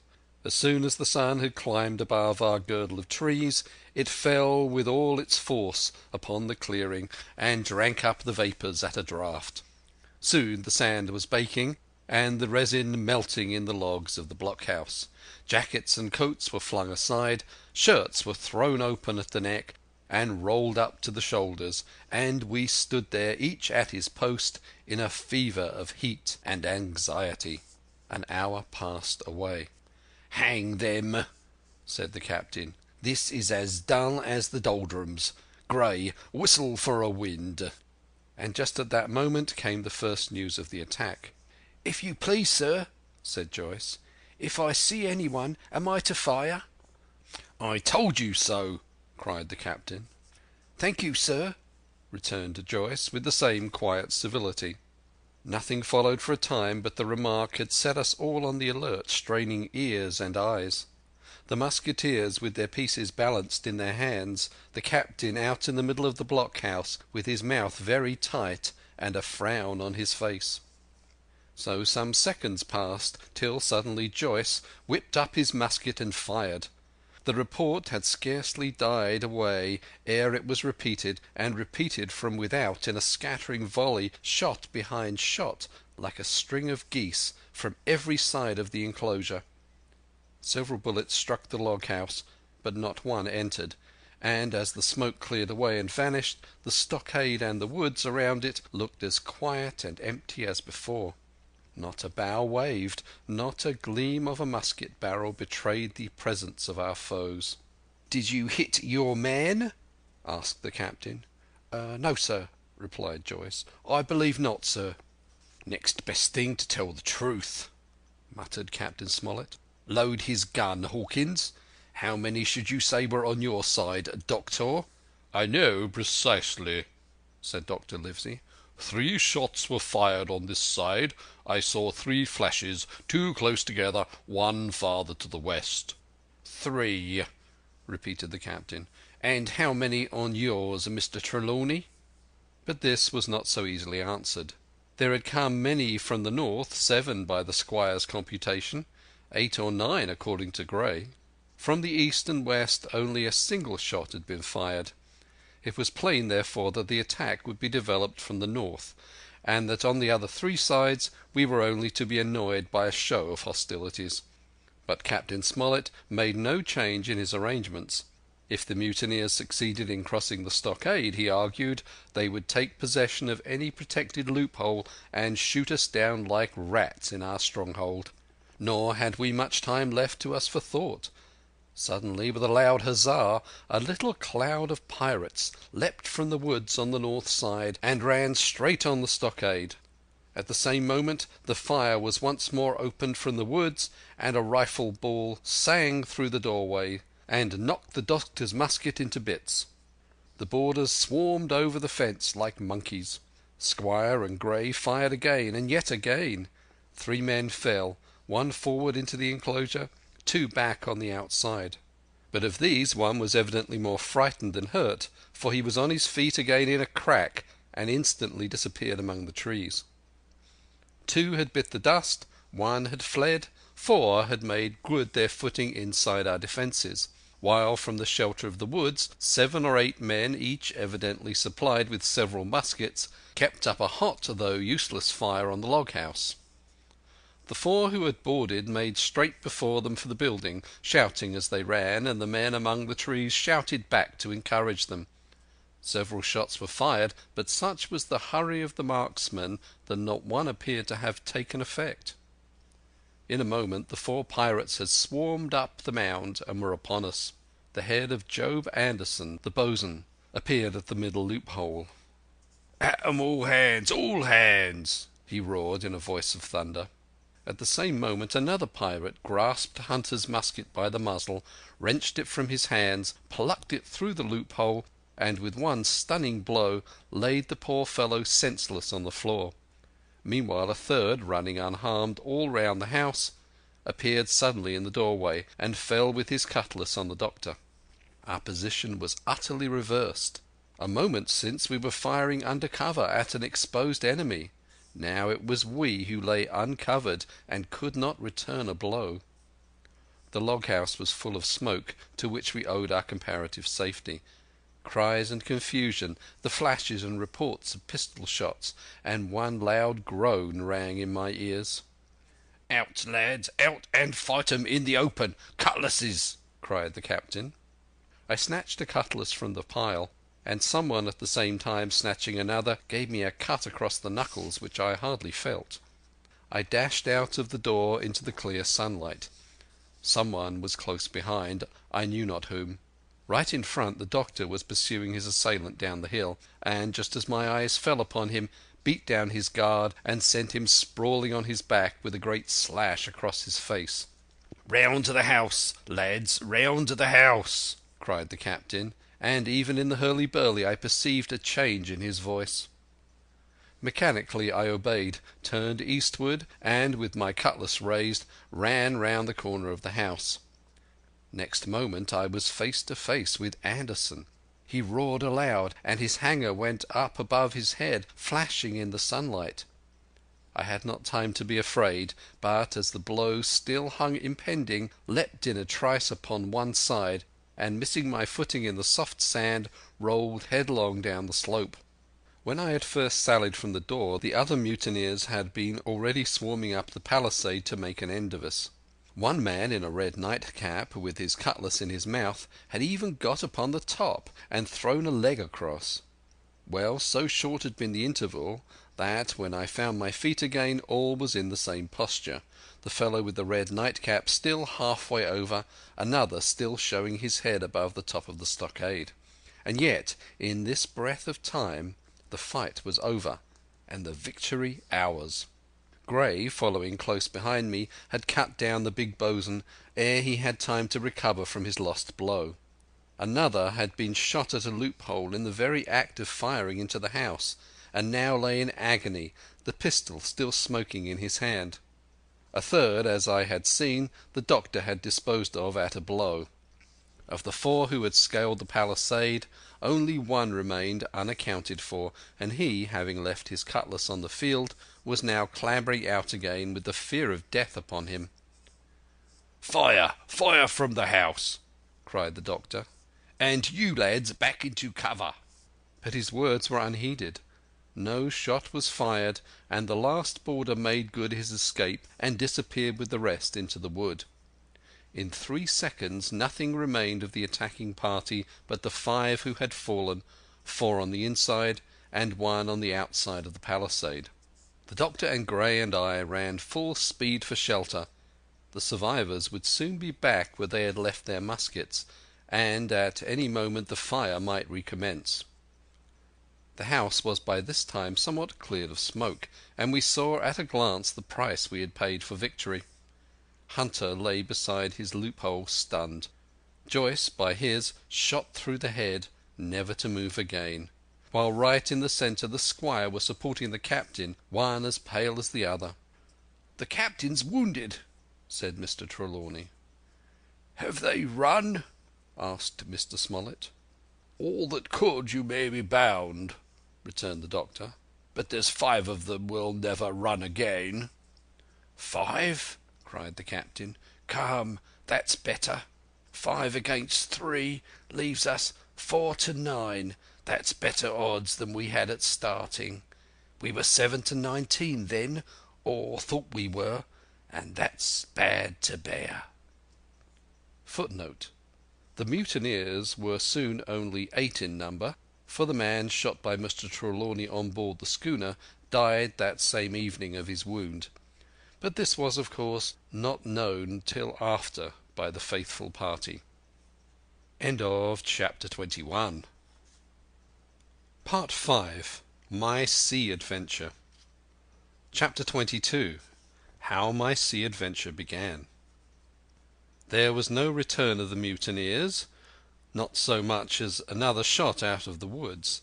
They had got their rations for that day, as the captain put it, and we had the place to ourselves and a quiet time to overhaul the wounded and get dinner. Squire and I cooked outside in spite of the danger, and even outside we could hardly tell what we were at for the horror of the loud groans that reached us from the doctor's patients. Out of the 8 men who had fallen in the action, only 3 still breathed. That one of the pirates who had been shot at the loophole, Hunter, and Captain Smollett. And of these the first 2 were as good as dead. The mutineer indeed died under the doctor's knife, and Hunter, do what we could, never regained consciousness in this world.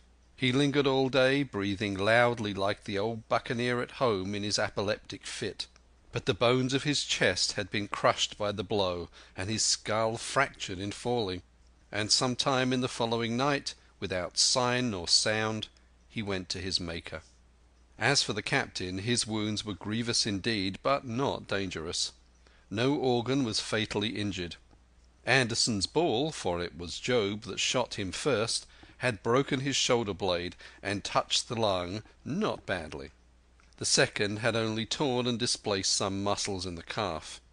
He was sure to recover, the doctor said. But in the meantime, and for weeks to come, he must not walk nor move his arm, nor so much as speak when he could help it. My own accidental cut across the knuckles was a flea bite. Dr. Livesey patched it up with plaster and pulled my ears for me into the bargain. After dinner the squire and the doctor sat by the captain's side a while in consultation, and when they had talked to their hearts' content, it being then a little past noon, the doctor took up his hat and pistols, girt on a cutlass, put the chart in his pocket, and, with a musket over his shoulder, crossed the palisade on the north side and set off briskly through the trees.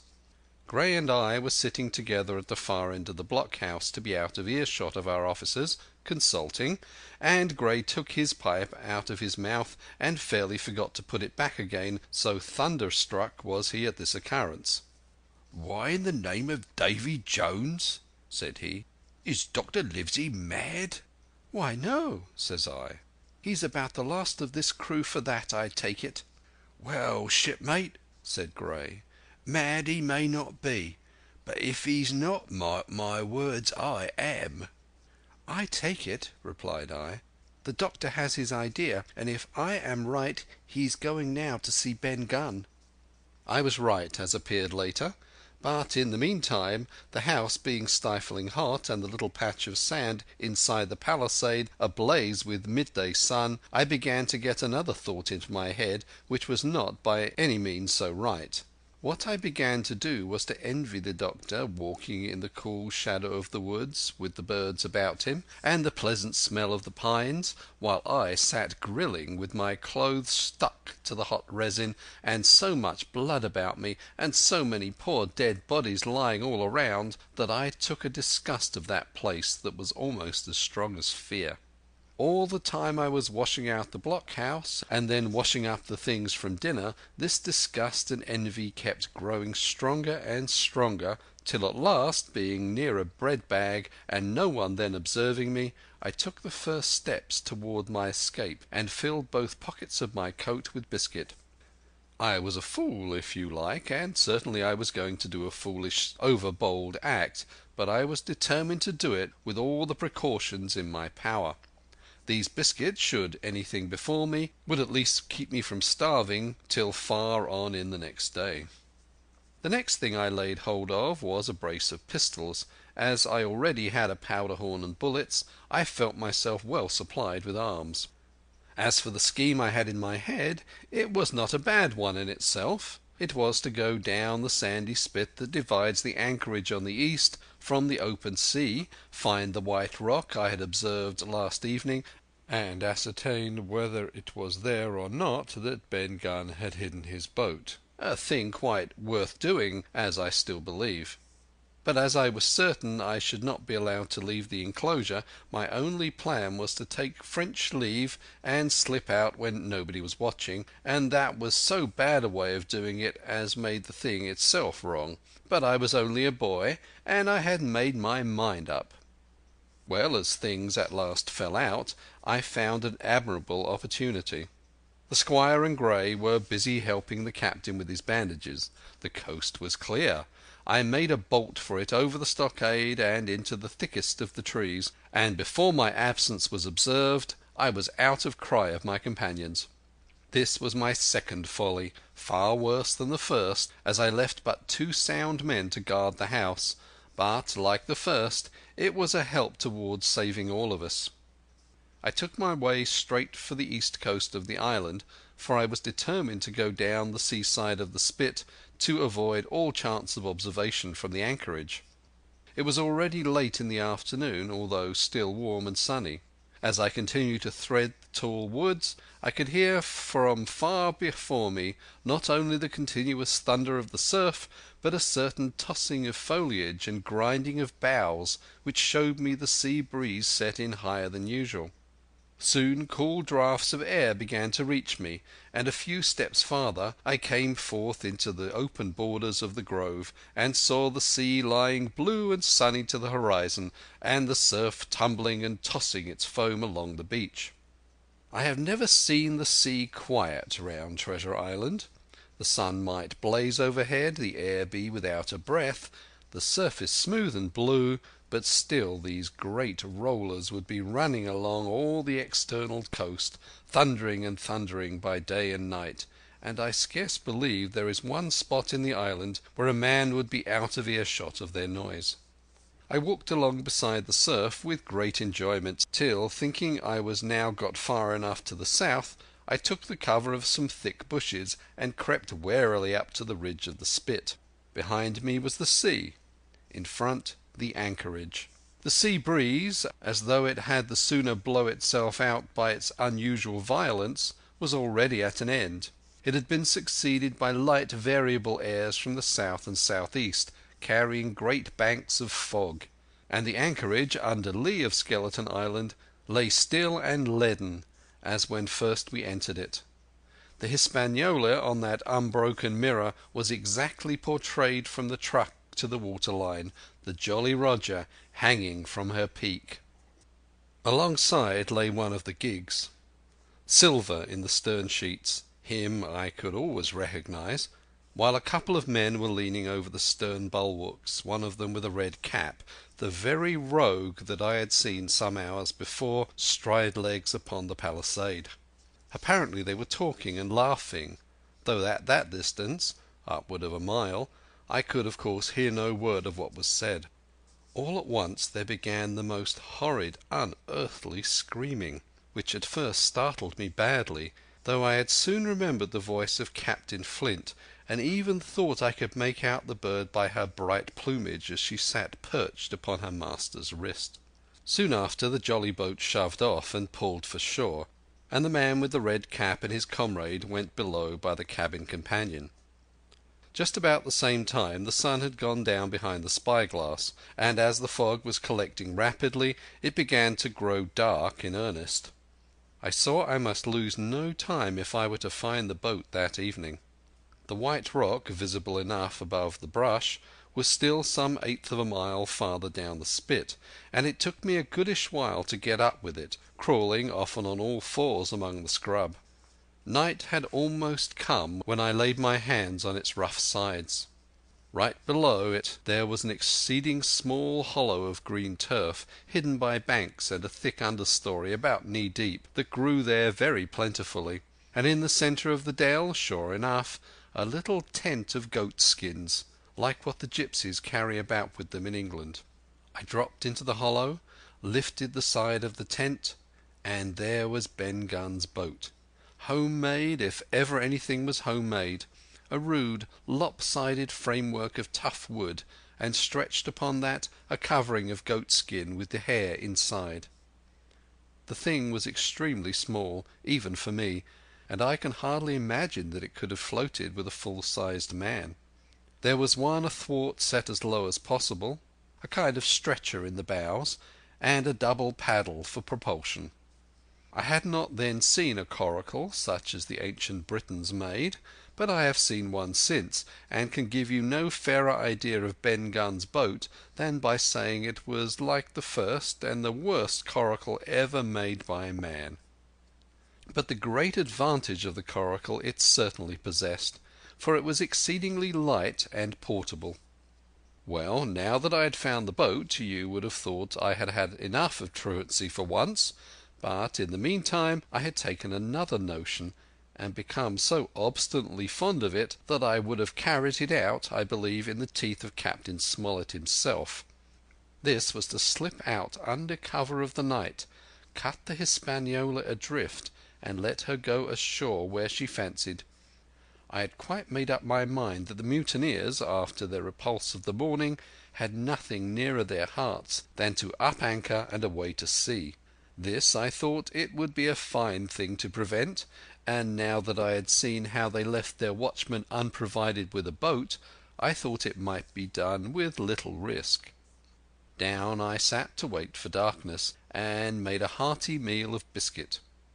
It was a night out of 10,000 for my purpose. The fog had now buried all heaven. As the last rays of daylight dwindled and disappeared, absolute blackness settled down on Treasure Island. And when at last I shouldered my coracle and groped my way stumblingly out of the hollow where I had supped, there were but 2 points visible on the whole anchorage. One was the great fire on shore by which the defeated pirates lay carousing in the swamp. The other, a mere blur of light upon the darkness, indicated the position of the anchored ship. She had swung round to the ebb. Her bow was now toward me. The only lights on board were in the cabin, and what I saw was merely a reflection on the fog of the strong rays that flowed from the stern window. The ebb had already run some time, and I had to wade through a long belt of swampy sand, where I sank several times above the ankle before I came to the edge of the retreating water, and wading a little way in, with some strength and dexterity, set my coracle keel downward on the surface. End of chapter 22. Chapter 23. The Ebb Tide Runs. The coracle, as I had ample reason to know before I was done with her, was a very safe boat for a person my height and weight, both buoyant and clever in a sea way. But she was the most cross-grained, lopsided craft to manage. Do as you pleased, she always made more leeway than anything else, and turning round and round was the manoeuvre she was best at. Even Ben Gunn himself has admitted that she was "queer to handle till you knew her way." Certainly I did not know her way. She turned in every direction but the one I was bound to go. The most part of the time we were broadside on, and I am very sure I never should have made the ship at all but for the tide. By good fortune, paddle as I pleased, the tide was still sweeping me down, and there lay the Hispaniola, right in the fairway, hardly to be missed.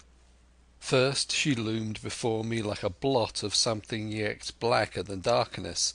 Then her spars and hull began to take shape, and the next moment, as it seemed, for the further I went the brisker grew the current of the ebb, I was alongside of her hawser and had laid hold.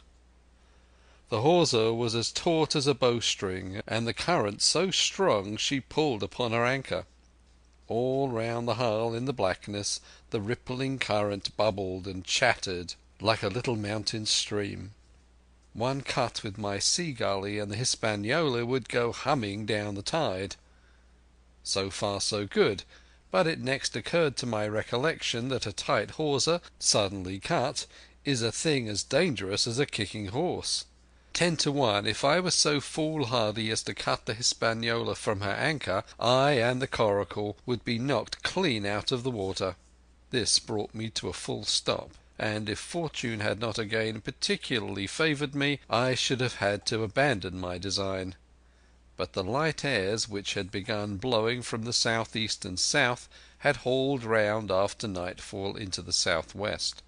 Just while I was meditating a puff came, caught the Hispaniola and forced her up into the current, and to my great joy I felt the hawser slacken in my grasp, and the hand by which I held it dip for a second under water. With that I made my mind up, took out my gully, opened it with my teeth, and cut one strand after another till the vessel swung only by 2. Then I lay quiet, waiting to sever these last when the strain should be once more lightened by a breath of wind. At this time I had heard the sound of loud voices from the cabin, but to say the truth, my mind had been so entirely taken up with other thoughts that I had scarcely given ear. Now, however, when I had nothing else to do, I began to pay more heed. One I recognized for the coxswain's. Israel hands that had been Flint's gunner in former days. The other was, of course, my friend of the red nightcap. Both men were plainly the worst of drink, and they were still drinking, for, even while I was listening, one of them, with a drunken cry, opened the stern window and threw out something which I divined to be an empty bottle. But they were not only tipsy, it was plain that they were furiously angry. Oaths flew like hailstones, and every now and then there came forth such an explosion as I thought was sure to end in blows. But each time the quarrel passed off, and the voices grumbled lower for a while until the next crisis came, and in its turn passed away without result. On shore I could see the glow of the great campfire burning warmly through the shoreside trees. Someone was singing a dull, old, droning sailor's song, with a droop and a quaver at the end of each verse, and seemingly no end to it all but the patience of the singer. I had heard it on the voyage more than once, and remembered these words: "But one man of the crew alive what put to sea with 75. And I thought it was a ditty rather too dolefully appropriate for a company that had met such cruel losses in the morning. But indeed, from what I saw, all these buccaneers were as callous as the sea they sailed on. At last the breeze came, the schooner sidled and drew nearer in the dark. I felt the hawser slacken once more, and with a good tough effort cut the last fibres through. The breeze had but little action on the coracle, and I was almost instantly swept against the bows of the Hispaniola. At the same time the schooner began to turn upon her heel, spinning slowly, end for end, across the current. I wrought like a fiend, for I expected every moment to be swamped, and since I found I could not push the coracle directly off, I now shoved straight astern. At length I was clear of my dangerous neighbour, and just as I gave the last impulsion my hands came across a light cord that was trailing overboard across the stern bulwarks. Instantly I grasped it. Why I should have done so I can hardly say. It was at first mere instinct, but once I had it in my hands and found it fast, curiosity began to get the upper hand, and I determined I should have one look through the cabin window. I pulled in hand over hand on the cord, and, when I judged myself near enough, rose at infinite risk to about half my height, and thus commanded the roof and a slice of the interior of the cabin. By this time the schooner and her little consort were gliding pretty swiftly through the water. Indeed, we had already fetched up level with the campfire. The ship was talking, as sailors say, loudly, treading the immeasurable ripples with an incessant weltering splash, and until I got my eye above the window sill I could not comprehend why the watchman had taken no alarm. One glance, however, was sufficient, and it was only one glance that I durst take from that unsteady skiff. It showed me Hans and his companion locked together in deadly wrestle, each with a hand on the other's throat. I dropped upon the thwart again, none too soon, for I was near overboard. I could see nothing for the moment but these two furious, encrimsoned faces swaying together under the smoky lamp, and I shut my eyes to let them grow once more familiar with the darkness. The endless ballad had come to an end at last, and the whole diminished company about the campfire had broken into the chorus I had heard so often. 50 men on the dead man's chest, yo-ho-ho, and a bottle of rum. Drink and the devil have done for the rest. Yo-ho-ho, and a bottle of rum. I was just thinking how busy drink and the devil were at that very moment in the cabin of the Hispaniola when I was surprised by a sudden lurch of the coracle. At the same moment she yawed sharply and seemed to change her course. The speed in the meantime had strangely increased. I opened my eyes at once. All around me were little ripples, combing over with a sharp bristling sound and slightly phosphorescent. The Hispaniola herself, a few yards in whose wake I was still being whirled along, seemed to stagger in her course, and I saw her spars toss a little against the blackness of the night. Nay, as I looked longer, I made sure she also was wheeling to the southward. I glanced over my shoulder, and my heart jumped against my ribs. There, right behind me, was the glow of the campfire. The current had turned at right angles, sweeping round along with it the tall schooner and the little dancing coracle. Ever quickening, ever bubbling higher, ever muttering louder, it went spinning through the narrows for the open sea. Suddenly the schooner in front of me gave a violent yaw, turning perhaps through 20 degrees, and almost at the same moment one shout followed another from on board. I could hear feet pounding on the companion ladder, and I knew that the two drunkards had at last been interrupted in their quarrel and awakened to a sense of their disaster. I laid down flat in the bottom of that wretched skiff and devoutly recommended my spirit to its Maker. At the end of the straits I had made sure we must fall into some bar of raging breakers, where all of my troubles would be ended speedily. And though I could perhaps bear to die, I could not bear to look upon my fate as it approached. So I must have lain for hours, continually beaten to and fro upon the billows, now and again wetted with flying sprays, and never ceasing to expect death at the next plunge. Gradually weariness grew upon me, a numbness, an occasional stupor fell upon my mind even in the midst of my terrors, until sleep at last intervened, and in my sea-tossed coracle I lay and dreamed of home and the old Admiral Benbow. End of Chapter 23. Chapter 24. The Cruise of the Coracle. It was broad day when I awoke and found myself tossing at the southwest end of Treasure Island. The sun was up, but was still hid from me behind the great bulk of the spyglass, which on this side descended almost to the sea in formidable cliffs. Hall Bowline Head and Mizzenmast Hill were at my elbow, the hill bare and dark, the head bound with cliffs 40 or 50 feet high and fringed with great masses of fallen rock. I was scarcely a quarter of a mile to seaward, and it was my first thought to paddle in and land. That notion was soon given over. Among the fallen rocks the breakers spouted and bellowed, loud reverberations, heavy sprays flying and falling succeeded one another from second to second, and I saw myself, if I ventured nearer, dashed to death upon the rough shore, or spending my strength in vain to scale the beetling crags. Nor was that all, for crawling together on flat tables of rock, or letting themselves drop into the sea with loud reports, I beheld huge slimy monsters, soft snails as it were, of incredible bigness, 2 or 3 score of them together, making the rocks to echo with their barkings.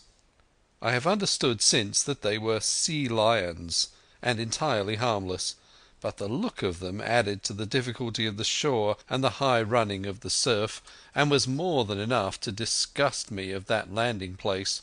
I felt willing rather to starve at sea than to confront such perils. In the meantime I had a better chance, as I supposed, before me. North of Hall Bowline Head the land runs in a long way, leaving at low tide a long stretch of yellow sand. To the north of that again there comes another cape, Cape of the Woods, as it was marked upon the chart, buried in tall green pines which descended to the margin of the sea. I remembered what Silver had said about the current that sets northward along the whole west coast of Treasure Island, and seeing from my position that I was already under its influence, I preferred to leave Hall Bowline Head behind me and reserve my strength for an attempt to land upon the kindlier looking Cape of the Woods. There was a great smooth swell upon the sea, The wind blowing steadily and gentle from the south, there was no contrariety between that and the current, and the billows rose and fell unbroken. Had it been otherwise, I must long ago have perished, but as it was, it is surprising how easily and securely my little and light boat could ride. Often, as I lay still at the bottom and kept no more than an eye above the gunwale, I would see a big blue summit heaving close above me, yet the coracle would but bounce a little, dance as if on springs, and subside on the other side into the trough as lightly as a bird. I began after a little to grow very bold, and sat up to try my skill at paddling. But even a small change in the disposition of the weight will produce violent changes in the behaviour of a coracle, and I had hardly moved before the boat, giving up at once her gentle dancing movement, ran straight down a slope of water so steep that it made me giddy, and struck her nose, with a spout of spray, deep into the side of the next wave. I was drenched and terrified, and fell instantly back into my old position, whereupon the coracle seemed to find her head again and led me softly as before among the billows. It was plain she was not to be interfered with, and, at any rate, since I could in no way influence her course, what hope had I of reaching land? I began to be horribly frightened, but I kept my head for all that. First, moving with all care, I gradually bailed out the coracle with my sea-cap. Then, getting my eye once more above the gunwale, I set myself to study how it was she managed to slip so quietly through the rollers. I found each wave, instead of the big smooth glossy mountain it looks from the shore or from a vessel's deck, was for all the world like any range of hills on the dry land, full of peaks and smooth places and valleys. The coracle, left to herself, turning from side to side, threaded, so to speak, her way through these lower parts and avoided the steep slopes and higher toppling summits of the wave. Well now, thought I to myself, it is plain I must lie where I am and not disturb the balance, but it is plain also that I can put the paddle over the side and from time to time, in smooth paces, give her a shove or two towards land. No sooner thought upon than done. There I lay on my elbows in the most trying attitude, and every now and again gave a weak stroke or two to turn her head to shore. It was very tiring and slow work, yet I did visibly gain ground, and as we drew near the Cape of the Woods, though I saw I must infallibly miss that point, I had still made some 100 yards of easting. I was indeed close in. I could see the cool green tree-tops swaying together in the breeze, and I felt sure I should make the next promontory without fail. It was high time, for I now began to be tortured with thirst. The glow of the sun from above, its thousand-fold reflection from the waves, the sea-water that fell and dried upon me, caking my very lips with salt, combined to make my throat burn and my brain ache. The sight of the trees so near at hand had almost made me sick with longing, but the current had soon carried me past the point, and as the next reach of sea opened out, I beheld a sight that changed the nature of my thoughts. Right in front of me, not half a mile away, I beheld the Hispaniola under sail. I made sure, of course, that I should be taken, but I was so distressed for want of water that I scarcely knew whether to be glad or sorry at the thought, and long before I had come to the conclusion, surprise had taken possession of my mind, and I could do nothing but stare and wonder. The Hispaniola was under her mainsail and 2 jibs, and the beautiful white canvas shone in the sun like snow or silver. When I first sighted her, all her sails were drawing. She was laying a course about northwest, and I presumed the men on board were going round the island on their way back to the anchorage. Presently she began to fetch more and more to the westward, so that I thought they had sighted me and were going about in chase. At last, however, she fell right into the wind's eye, was taken dead aback, and stood there a while helpless, with her sails shivering. "Clumsy fellows," said I. "They must be still drunk as owls."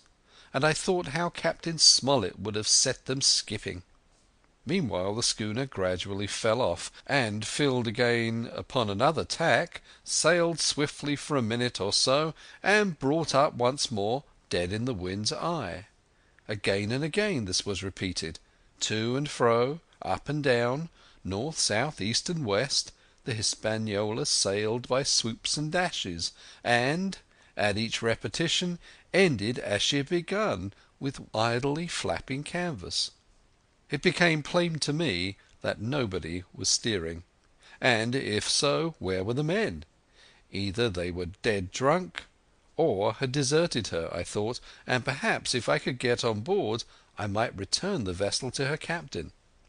The current was bearing coracle and schooner southward at an equal rate. As for the latter's sailing, it was so wild and intermittent, and she hung each time so long in irons, that she certainly gained nothing, if she did not even lose. If I only dared to sit up and paddle, I made sure that I could overhaul her. The scheme had an air of adventure that inspired me, and the thought of the water breaker beside the fore companion doubled my growing courage. Up I got, was welcomed almost instantly by another cloud of spray, but this time stuck to my purpose and set myself with all my strength and caution to paddle after the unsteered Hispaniola. Once I shipped a sea so heavy that I had to stop and bail, with my heart fluttering like a bird, but gradually I got into the way of the thing, and guided my coracle among the waves, with only now and then a blow upon her bows and a dash of foam in my face. I was now gaining rapidly on the schooner. I could see the brass glisten on the tiller as it banged about, and still no soul appeared upon her decks. I could not choose but suppose she was deserted. If not, the men were lying drunk below, where I might batten them down perhaps, and do what I chose with the ship. For some time she had been doing the worst thing possible for me, standing still. She headed nearly due south, yawing of course all the time. Each time she fell off, her sails partly filled, and these brought her in a moment right to the wind again. I have said this was the worst thing possible for me, for helpless as she looked in this situation, with the canvas crackling like cannon and the blocks trundling and banging on the deck, she still continued to run away from me, not only with the speed of the current, but by the whole amount of her leeway, which was naturally great. But now at last I had my chance. The breeze fell for some seconds very low, and the current gradually turning her, the Hispaniola revolved slowly round her centre, and at last presented me her stern, with the cabin window still gaping open, and the lamp over the table still burning on into the day. The mainsail hung drooped like a banner. She was stock still but for the current. For the last little while I had even lost, but now, redoubling my efforts, I began once more to overhaul the chase. I was not 100 yards from her when the wind came again in a clap. She filled on the port tack and was off again, stooping and skimming like a swallow. My first impulse was one of despair, but my second was towards joy. Round she came till she was broadside on to me, round still till she had covered a half, and then 2/3, and then 3/4 of the distance that separated us. I could see the waves boiling white under her forefoot. Immensely tall she looked to me from my low station in the coracle. And then of a sudden I began to comprehend. I had scarce time to think, scarce time to act and save myself. I was on the summit of one swell when the schooner came swooping over the next. The bowsprit was over my head. I sprang on my feet and leapt, stamping the coracle under water. With one hand I caught the jibboom, while my foot was lodged between the stay and the brace, and as I still clung there panting, a dull blow told me that the schooner had charged down upon and struck the coracle, and that I was left without retreat on the Hispaniola. Chapter 24